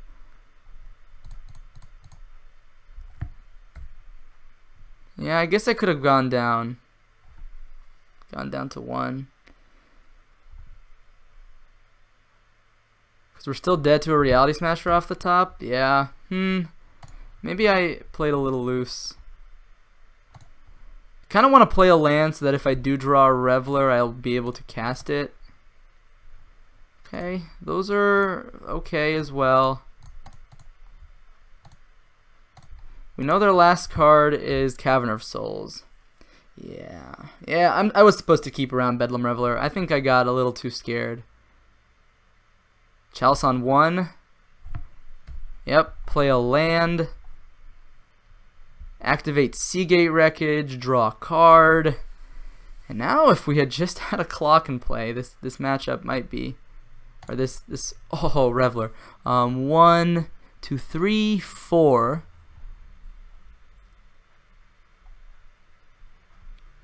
So Bolt uses up a red mana, but nets us a token. I don't think the token is worthwhile. I think this is worthwhile, though.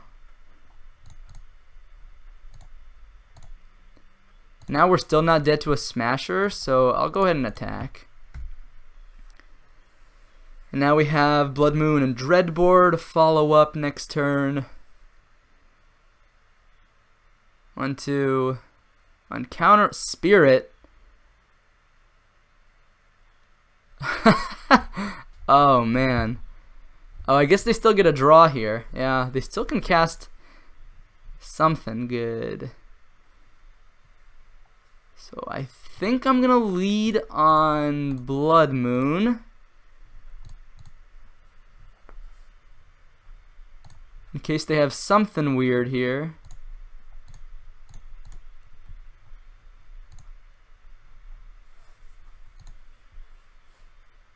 So now Spatial Contortion, yeah, this is lethal now, no matter how we cut it. Yeah, Spatial Contortion doesn't kill us here. Oh, I guess they had to have Spatial Contortion before we played the Blood Moon. Sweet. That was intense. Alright, so I guess Eldrazi-Tron is getting a little popular online today. I wonder why. I definitely don't like Collective Brutalities in this matchup. Don't like my bolts either. Can probably trim one Fatal Push even though it can hit Thought-Knot Seer. We definitely want Wear Tear. We definitely want Molten Rain.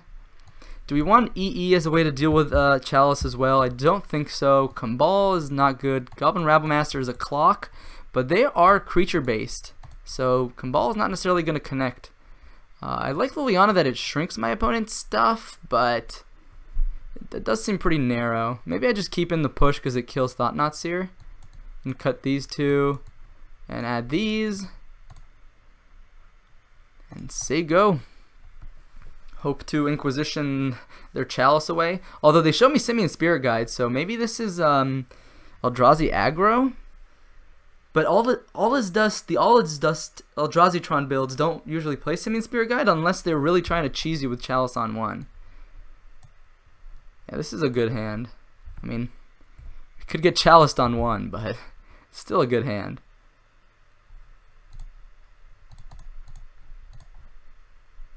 Yeah, buddy. Get out of here, Chalice. Not that Chalice does anything right now, but it definitely makes things annoying down the road. Okay. So we basically know most of their hand, so I'm not going to...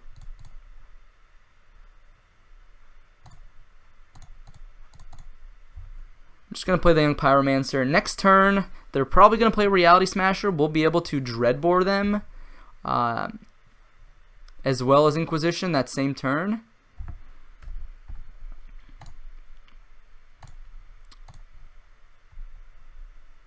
So I'm going to lead on Inquisition, see what's going on over there. Ooh, all is dust. That's, well, that's scary. I think we just bin the Marsh Flats here.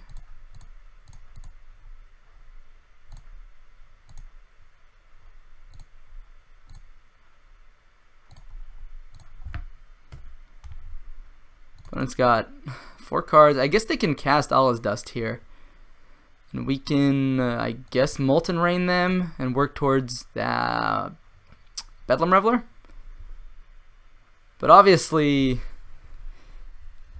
things are much worse. Ooh, Expedition Map. Okay. Get in another hit here, basically.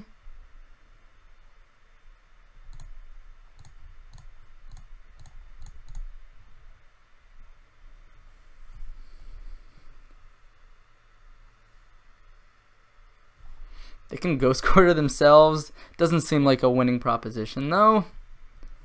They can find another Eldrazi Temple next turn, or with Expedition Map, and then... I guess they will be one off of Seagate Wreckage, then. Off of Allah's Dust, excuse me. Yeah, they're going to float that.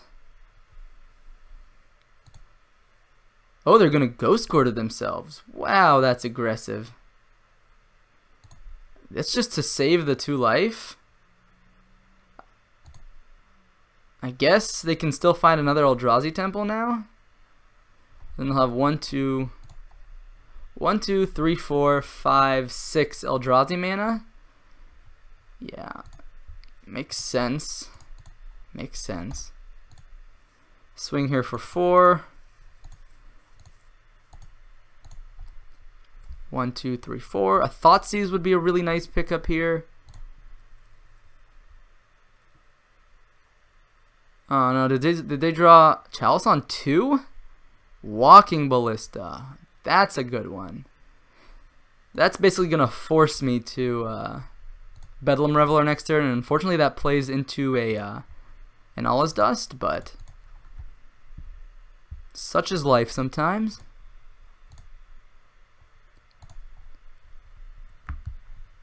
Bolt. 1, 2, 3, 4. So that bolt is free-ish.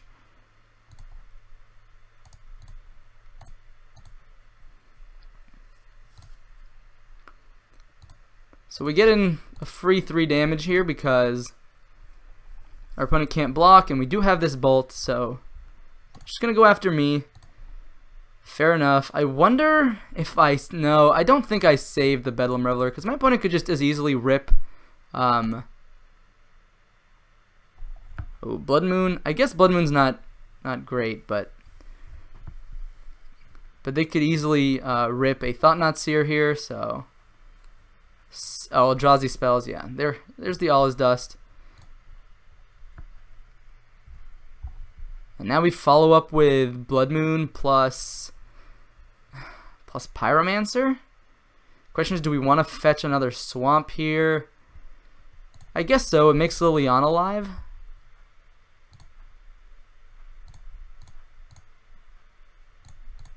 This shuts them off of their Eldrazi mana at least. Although they do already have this Wastes. But it does make Molten Rain a pretty good draw. Ugh, what? There's the Thought-Knot Seer. I was thinking about saving the fetch plus push for that. Ooh, that's a pretty bad draw. We need like a looting. We need our opponent not to have gas. Chalice on 1. Yep, that's gonna do me in here, I think. Oh, they didn't attack. They didn't attack!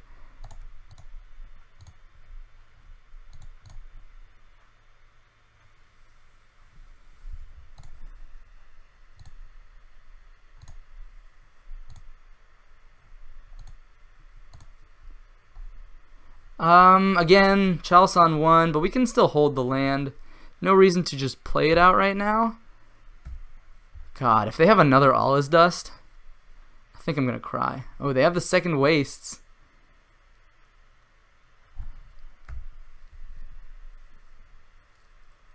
Wear Tear. Oh my gosh. Well,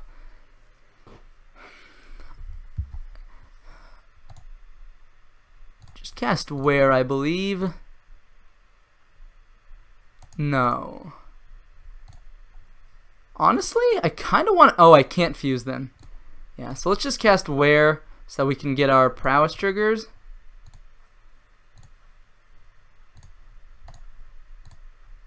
And get our elementals. See what my opponent is sitting on. Ugin. Yeah. Kind of glad that that's gone. Attack my opponent for 7.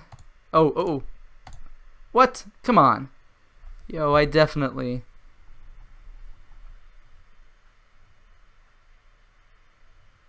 Oh, did my opponent concede? I think that's what my opponent did here. Alright, conceded. So we beat Eldrazi-Tron this time around, 2-0. Alright, 3-1 in the league right now. Lost to Eldrazi-Tron, beat Hollow One, kind of. Beat Storm, beat Eldrazi-Tron. So let's go ahead and run it back. Final match here. Well, we walk away with our 3-2, right? At least we have the 3-2. For those of you that go on Holy Shamgar stream. Also a great streamer, by the way. One of the few that I'm actually subscribed to. The 3-2 Dream. 3-2 Dream.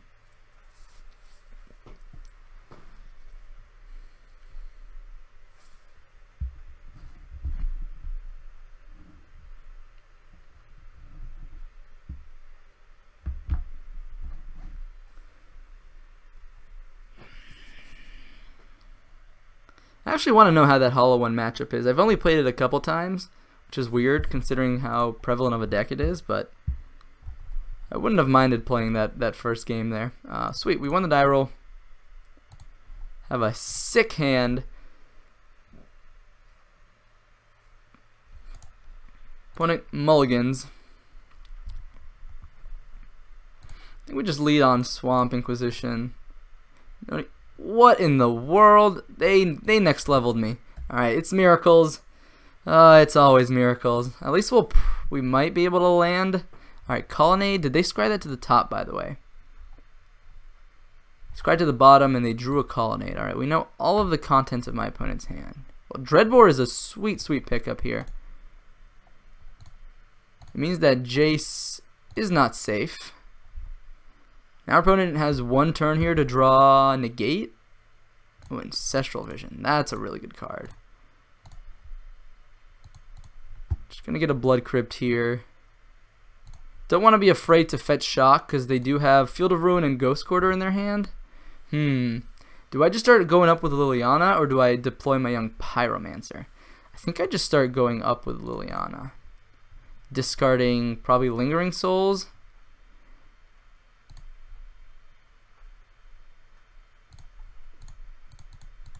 Just get that value pitch.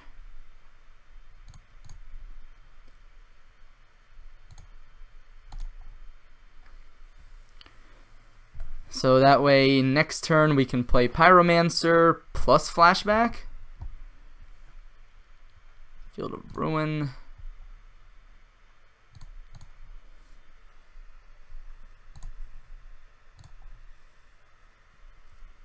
Well, they binned Ghost Quarter, so, and they played Field of Ruin. How do they only have 3 cards left in their hand? I guess they played Island. Yeah, they played Island. So do we know all the cards in my opponent's hand still? I guess that's good.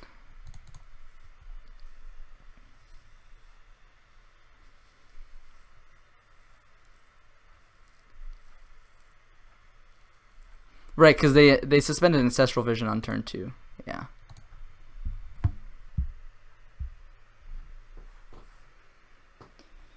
So now we flood the board, make it hard for Jace to do anything reasonable. Then we have Lily Alt to work towards, means we can keep him off of Cryptic Command for quite a while. Just gonna get a Blood Crypt here.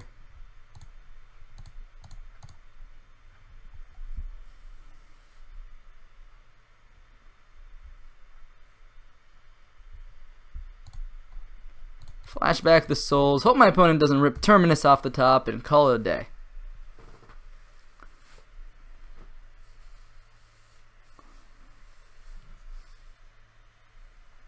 Interesting that they discarded Opt. I guess that makes sense. They need to hit their land drops in a matchup like this. Field me. Get my basic planes.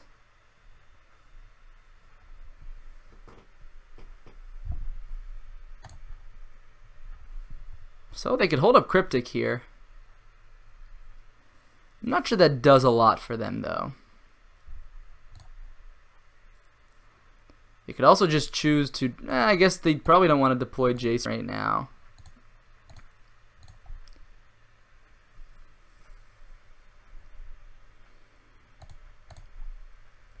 Yep, we're just going to go up here. If my opponent wants to bounce my Lily at end of turn, I think I'm okay with that. Obviously it's annoying, but... Opponent discards Jace. Fair enough.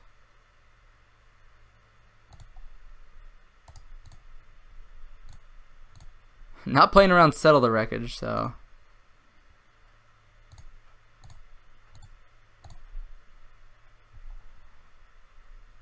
So we don't know. They discarded Jace, so they could still have another Jace, but we can't know that for certain.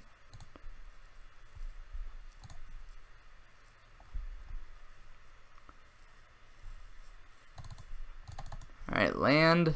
They used the Cryptic Command.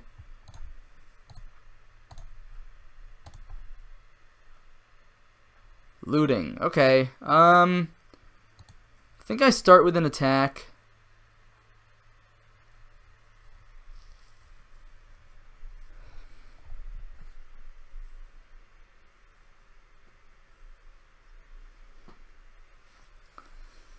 Opponent then gets to decide if they want to do anything about that.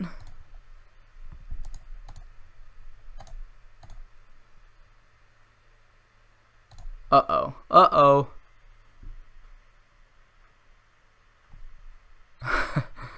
Here comes the Terminus, the blind flip Terminus. Alright. They put a card on top, and they drew, but they didn't do anything about me. Guess I'll just play Lily. Mana Leak? Sure.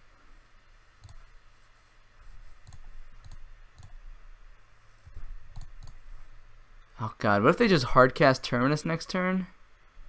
Oof. How important is this Dreadbore? We have a pretty good board. I kind of want the Blood Moon to shut off Colonnade, and I kind of want the Kolaghan's Command to... I know it's a little awkward, but... Oh no, is it the turn they draw? Oh god. This is classic. This is classic me punting away a game. Because I forget that they have a card in exile. And now they're up to 5 cards. We pitched the Dreadbore. They're gonna play a land Terminus. Alright. No. I think I go to combat first. My opponent wants to Cryptic tap my team, draw a card. Then we can resolve this Thoughtseize and slam this Blood Moon. Hope my opponent's not sitting on too many cards over there. Teferi, Path, negate. So we definitely take the Teferi. We slam this Blood Moon. Now Colonnade is not a reasonable blocker, and we still have a 2-turn clock.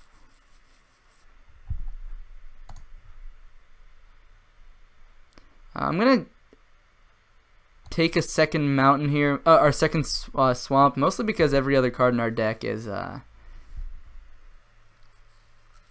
mountain at this point. So, all right, there's the Flooded Strand.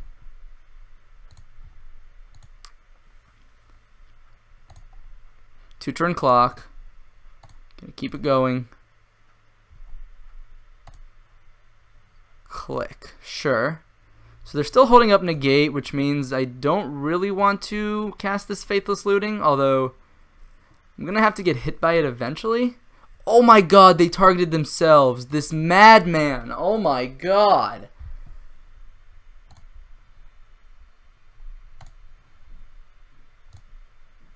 Oh my god. Alright. I guess I might as well get the negate out of their hand right now. Although I could... Oh, they just let that happen. Alright. I guess I keep the brutality in case I want to force something through. Jeez.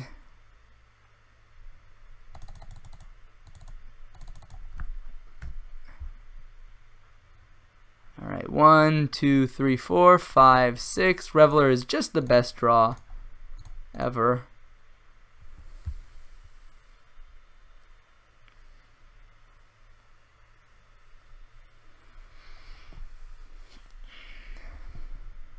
Yep.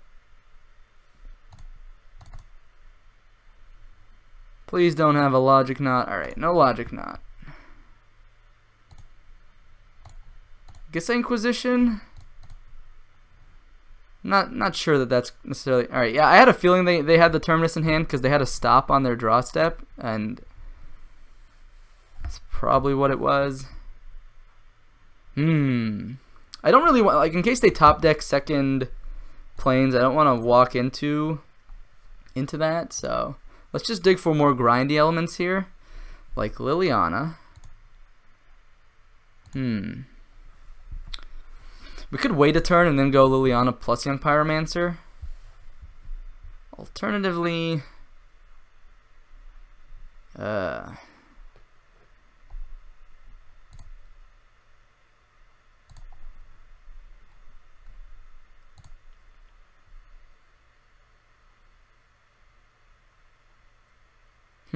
I'm gonna go for an attack here.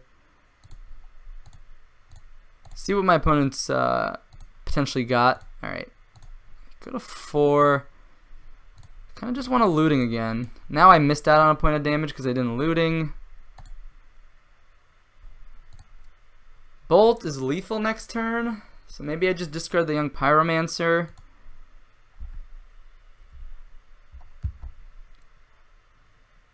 Alright, never mind. Opponent's just ripping the Terminus. Termini?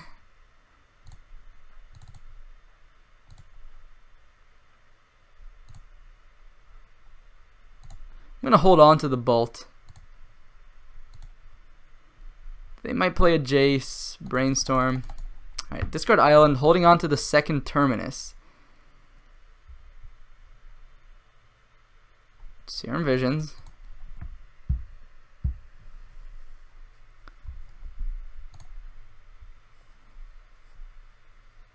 Double to the top. That's not good. And then they're going to opt something.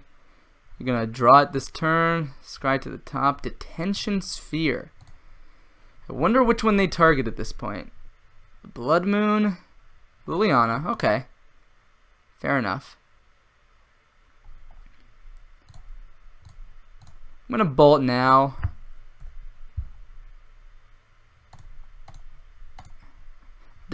I was just thinking like maybe if I draw Bedlam Reveler, I'm gonna want to, you know, have more red sources. So just, you know, I only have 2 red sources, might as well use it. But you know, when you top deck the Bolt, life is good. In this matchup, I probably want to trim on the Fatal Pushes. Don't seem very good to me. I kind of like the idea of Kumbal here. I like the idea of Molten Rain. I like the idea of Wear Tear. I like the idea of Brutality, and I like Liliana the Last Hope. That's 8 cards. I probably want to trim a couple bolts in this matchup as well. So those don't seem very good, and God, I want Goblin Rabblemaster too. This is the problem of going too heavy on 3s. Blood Moon is an okay card, but it's not great. I'm gonna go ahead and trim the Blood Moon. Molten Rain is a little better post board. They're just gonna be very prepared for your Blood Moons, even with Celestial Purges. I definitely think more Hand Disruption is good. Even though it doesn't hit their Planeswalkers, it's still reasonable. Liliana the Last Hope is pretty important. Maybe just 1 Wear Tear. They do play Rest in Peace, but they don't play that many. And Goblin Rabblemaster that gets out of control also seems kind of rough for my opponent, although an early Kumbal could drain my opponent for a lot. So definitely not room for all 4 of these, unless there's something I'm missing here.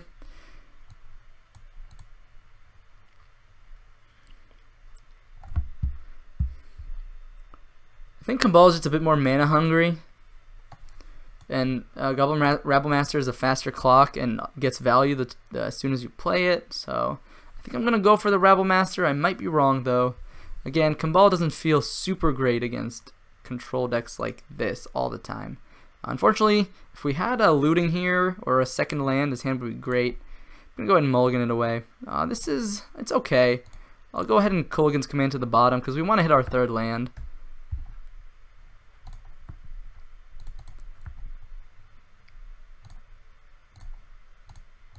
Just looting. Our turns are going to be pretty lined up here. I'm going to hold on to the Wear Tear.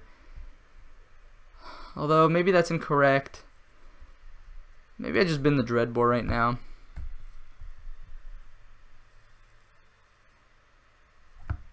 Alright. Yeah, I'm getting a little punished. I was worried my opponent would just like untap, slam, rip.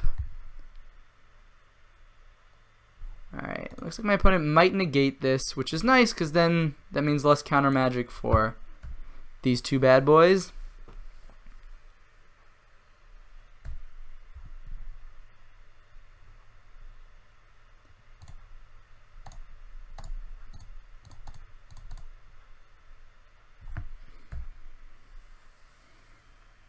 Alright, just slow my opponent's mana development down. Gives them another turn to potentially draw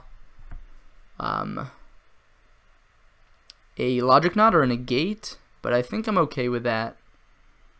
Interesting. What are they playing on main phase here? A Click, maybe? Oh, Serum Visions. Makes sense. Fetch, get a basic, play Serum Visions. Cool.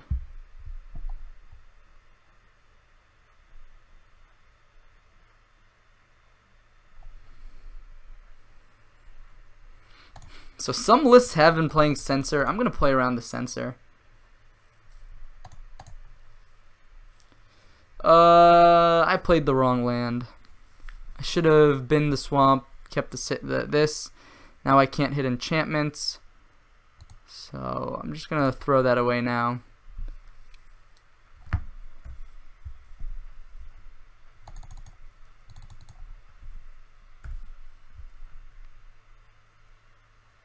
Discards Oust, sure. Alright, now they have Cryptic Command mana up.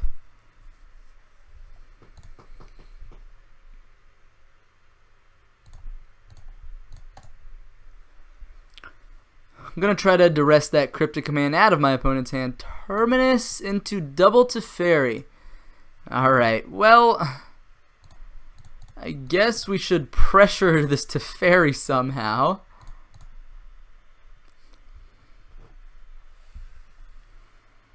Opponent discarded one of those Teferis because they need that extra land to play it, which makes sense.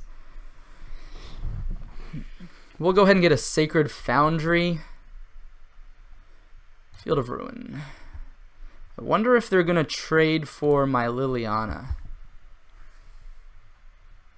They do not. Interesting.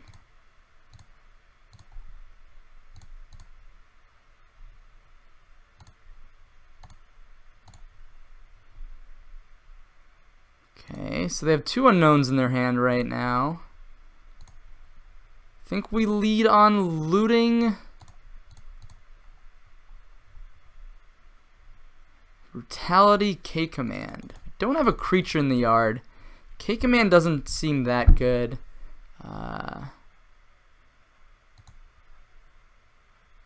Although that could easily whiff, but I also just want to get rid of my hand.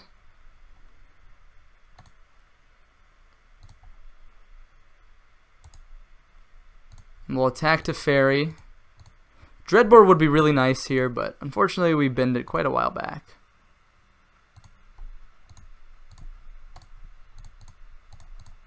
We could potentially empty out my opponent's entire hand here. Timely Reinforcements, Uptick, get the Rest in Peace. Why didn't my... Oh, right, because they didn't have the mana. Oh, that felt so good. Now my opponent basically has to downtick on Liliana, or else I just ult her? Unless they're saying, hey, I found an answer off the top and I don't care about your Liliana. Which is fine, reasonable for my opponent. Alright, another Rest in Peace, sure.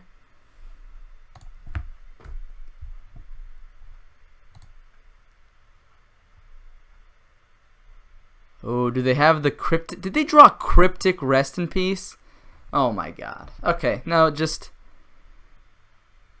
Alright, let's get planes.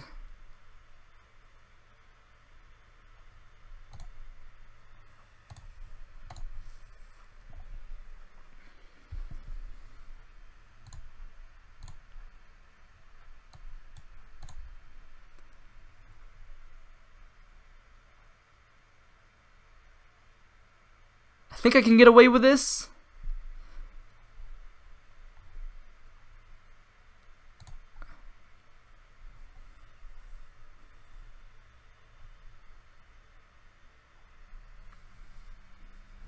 Definitely gonna hold this Marsh Flats for future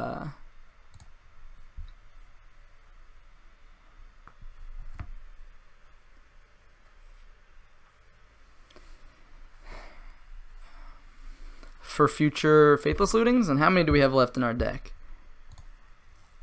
We have 3 lootings left in our deck. So, God, my opponent just, wow, maximum greed from the opponent here. I'll just attack the Fairy.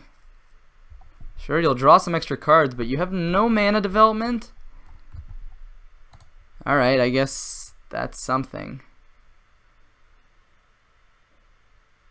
They want to path my spirit? I guess maybe I got greedy.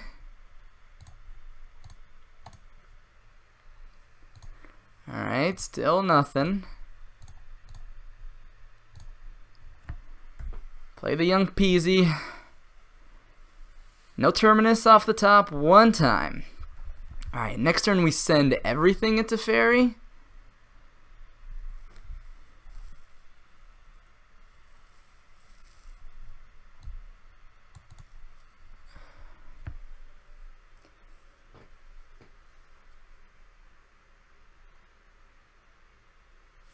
Puts 2 cards on top, oh boy, alright. Maybe I got a little greedy letting them keep that 1 land. I don't know. Didn't feel that greedy. So now in case they have a flash blocker, I want to go ahead and Inquisition. That way I know about it for my Young Pyromancer. I also get my token. Opt-in response. Uh-oh. Oh, thank God. Negate, negate.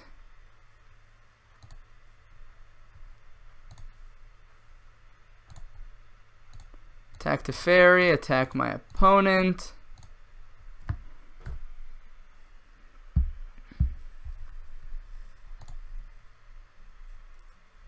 Field of Ruin is down. Bolt is not a bad pickup.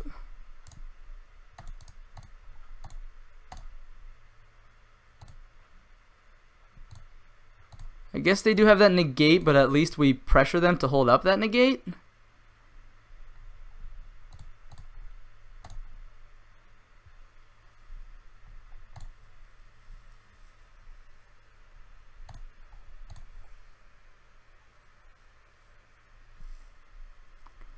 Alright, there's a colonnade. Still no sweeper. Faithless looting. Yeah, let's go ahead and start there. If my opponent wants to negate that, it can be my guess, then they die to bolt. Well, now they're just dead, I think.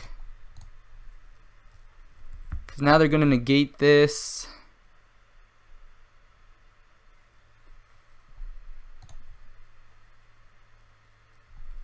Oh, they have Cryptic Command. Oh, that buys them time.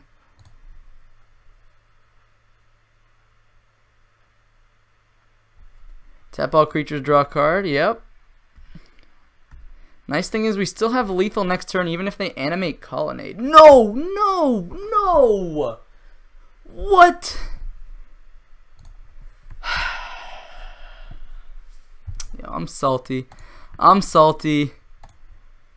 Because that was just pure luck. Just pure luck. And now we're just going to die to a Colonnade?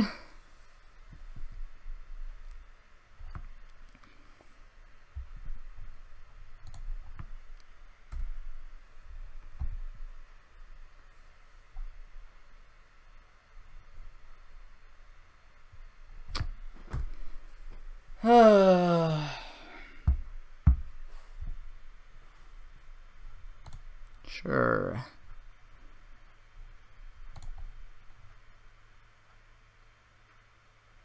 Jace, search for his Kanta, yeah. Well, search plus that is not. Yeah, this is the classic.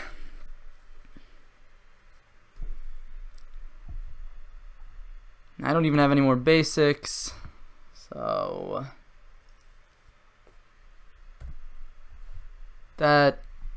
that's why they call it Miracle, I suppose. Yeah,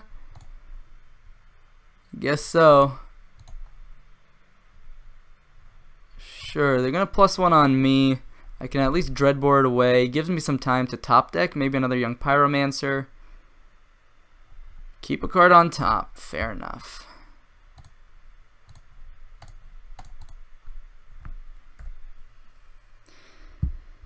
Miracle indeed. Miracle indeed. Alright.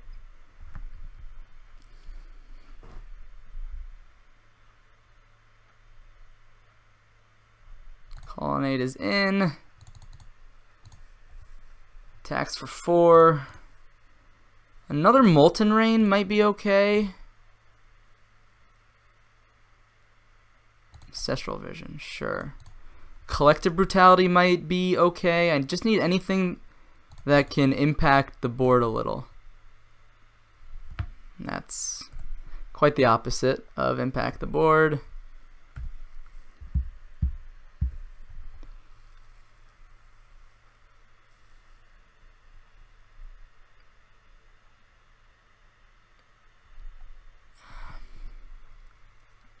Even a Kolaghan's Command. Maybe I got greedy with my split. Maybe I was just supposed to give them all lands and... yeah. I don't know. I don't feel like it was that greedy, but maybe I'm wrong.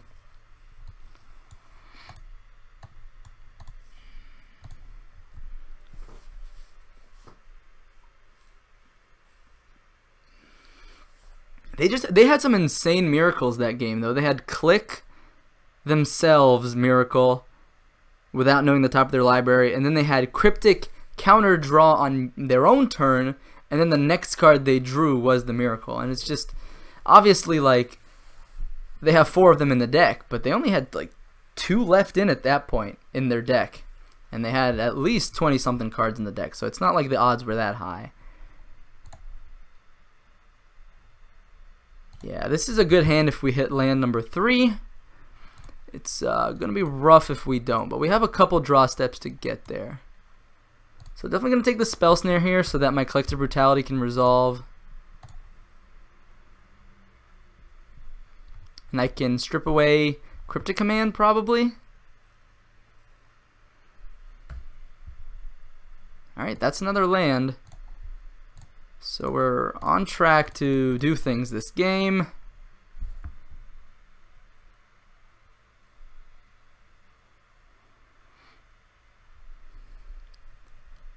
Now my opponent has to... Whoa. I guess they have drawn 2 cards since then, right? I kind of want to take their Opt and then Molten Rain their island. How greedy is that? I don't think it's that greedy.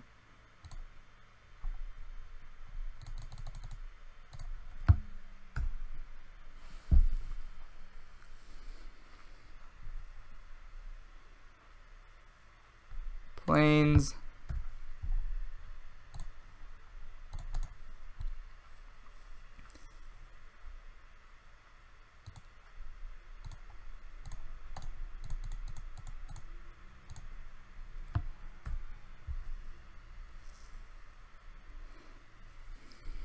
I think next turn we... Alright, they drew an island. This turn we just...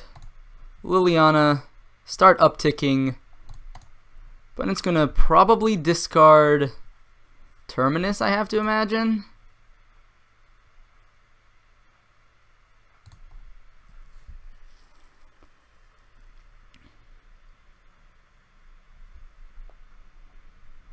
Yep, here goes Terminus.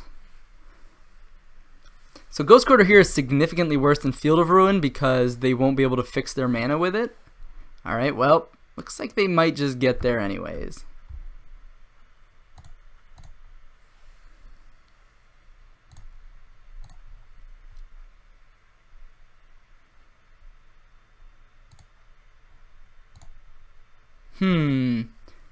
If I play Bedlam Reveler, yeah, I think that's fine. They can play Timely Reinforcements, which is annoying.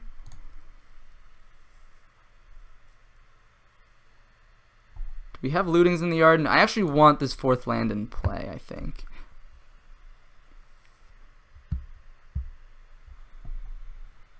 Alright, they're probably going to want to start fetching here. No, no fetches.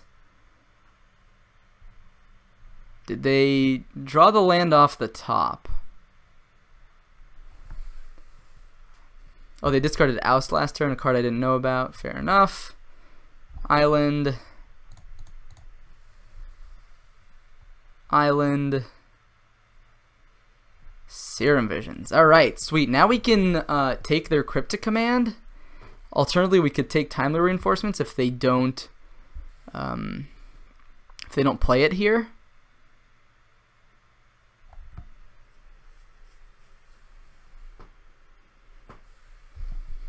Ghost Quarter, Timely Reinforcements, sure.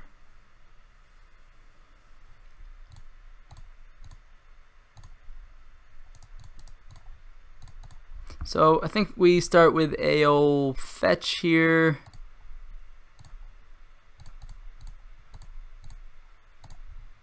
Make them reveal.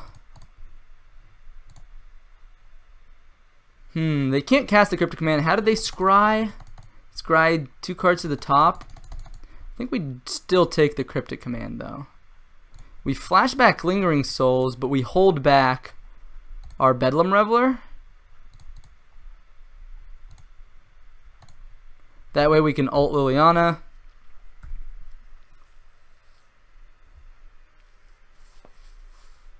Alright. I guess Liliana is not ulting today.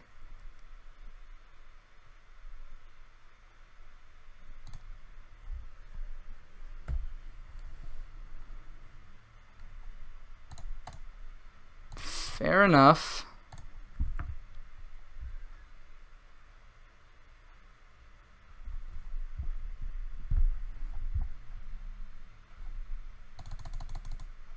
Alright, they had to discard Serum Visions. Yeah. So I think here we just play out everything. Tick up Lily. Opponent needs another removal spell here to keep Lily under control. They did scry 2 to the top, so they could have it. Alright, looks like it's just an op, though. Scry to the bottom. Conceded the game. Okay. Gotta brush it off, because this league was a little rough. Had some long grinded games here. I'm very tired and I'm very hungry. So I'm probably gonna take a break after this here, but hope you guys enjoyed that stream there. Those of you on YouTube, hope you had a good time. I know I made a couple misplays along the way. I'm a bit rusty with Young Pyromancer and Mardu recently, but I'm trying to get back into it and regain that skill. But sometimes the deck just carries you. So let's brush off that salt from that Miracles game just then. Again, that is why they call it Miracles, right? Because it is quite a miracle. But we still got the 4-in-1, the 8 chests, the 180 play points. Let's take a look at the deck. Give a couple closing comments here before we wrap up for today's stream. So basic planes didn't seem to come up that often in the matchups, but it was nice that when your opponent Field of Ruined you, your Sacred Foundry, you just had a basic planes to find. So I do like that aspect quite a lot. It didn't hinder my mana development throughout the games yet, but it seems like it's pretty okay. Over 1 basic mountain maybe seems fine. I definitely like how Liliana the Veil is positioned right now. I think Liliana gave us a fighting chance in a lot of those games there against Control. Just the most powerful card. Her ult just really shuts them down. I think maybe I might have made a mistake with my ult decision in that second game against Blue-White Miracles, but it is what it is. Goblin Rabblemaster was pretty sweet as just like an extra threat. Pretty okay. Forced the Bolt out of Storm, which reduced their resources, reduced their ability to just kill us from like 15 with a bunch of grape shots, and it was nice against the Miracles also as an extra threat. But I never found myself siding in both. I guess I did against Storm, but against Control and grindy decks, I don't know if I would have sided in both. Hey Hansa, how's it going, man? Hope you enjoyed the Brew series. I've got another episode of those coming out tomorrow. With a Mardu deck. Now, it's not Mardu Pyromancer, but it's going to be a Mardu Brew. And it was pretty sweet. It was pretty sweet. So stick around. Hope you enjoyed the Brew series. What did you think, Kanza? What is your opinion on the first 2 episodes so far, if you've watched both or if you've watched one of them? You enjoying it so far? Also, how are you? Glad to see you here. You're popping in at the very end of our stream, but still very happy to see you.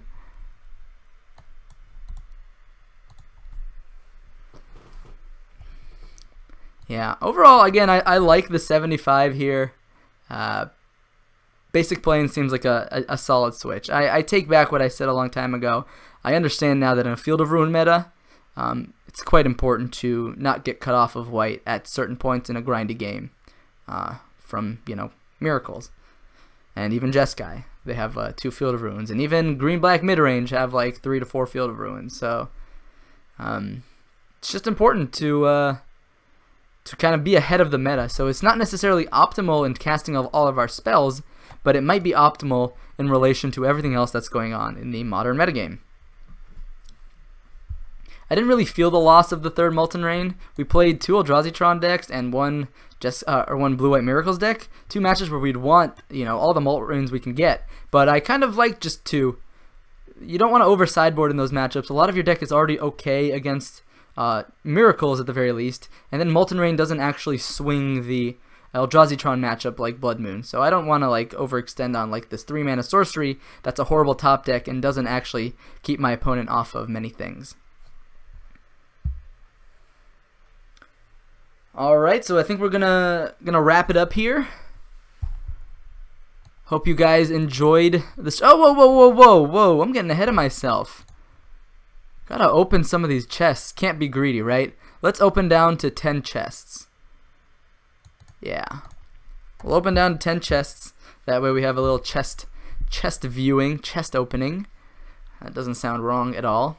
should really start using these qualifier points as well. I just never play on the weekends when I think that's when the mock series is. Alright, let's open one. 20 play points, I'll take it. And a 2. Nahiri.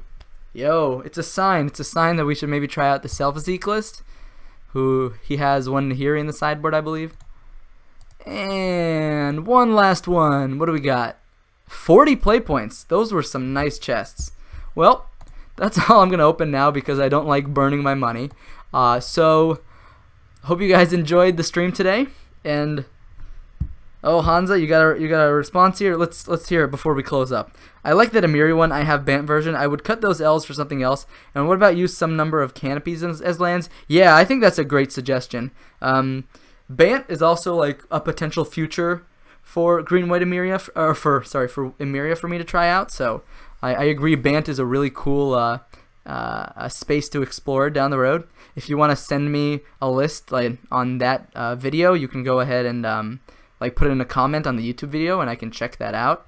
I agree. Those elves were subpar. I thought the whole idea of looking at the top 5 cards of your deck gives you pretty high odds of not only just finding a land, but finding Emeria. But as it turns out, that with 24 lands, and already obviously having played some lands throughout a course of a game, that card whiffs more often than you'd want. And what use some number of canopies as lands? Yeah, Canopy Vista is probably good in some amount.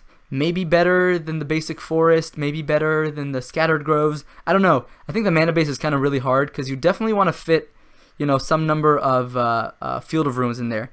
Yeah, go ahead, Hansa. Yeah, that's fine. Just go ahead. You can even send me a message, say, hey, this is me, in case you're not recognizable. Yeah, that's totally fine.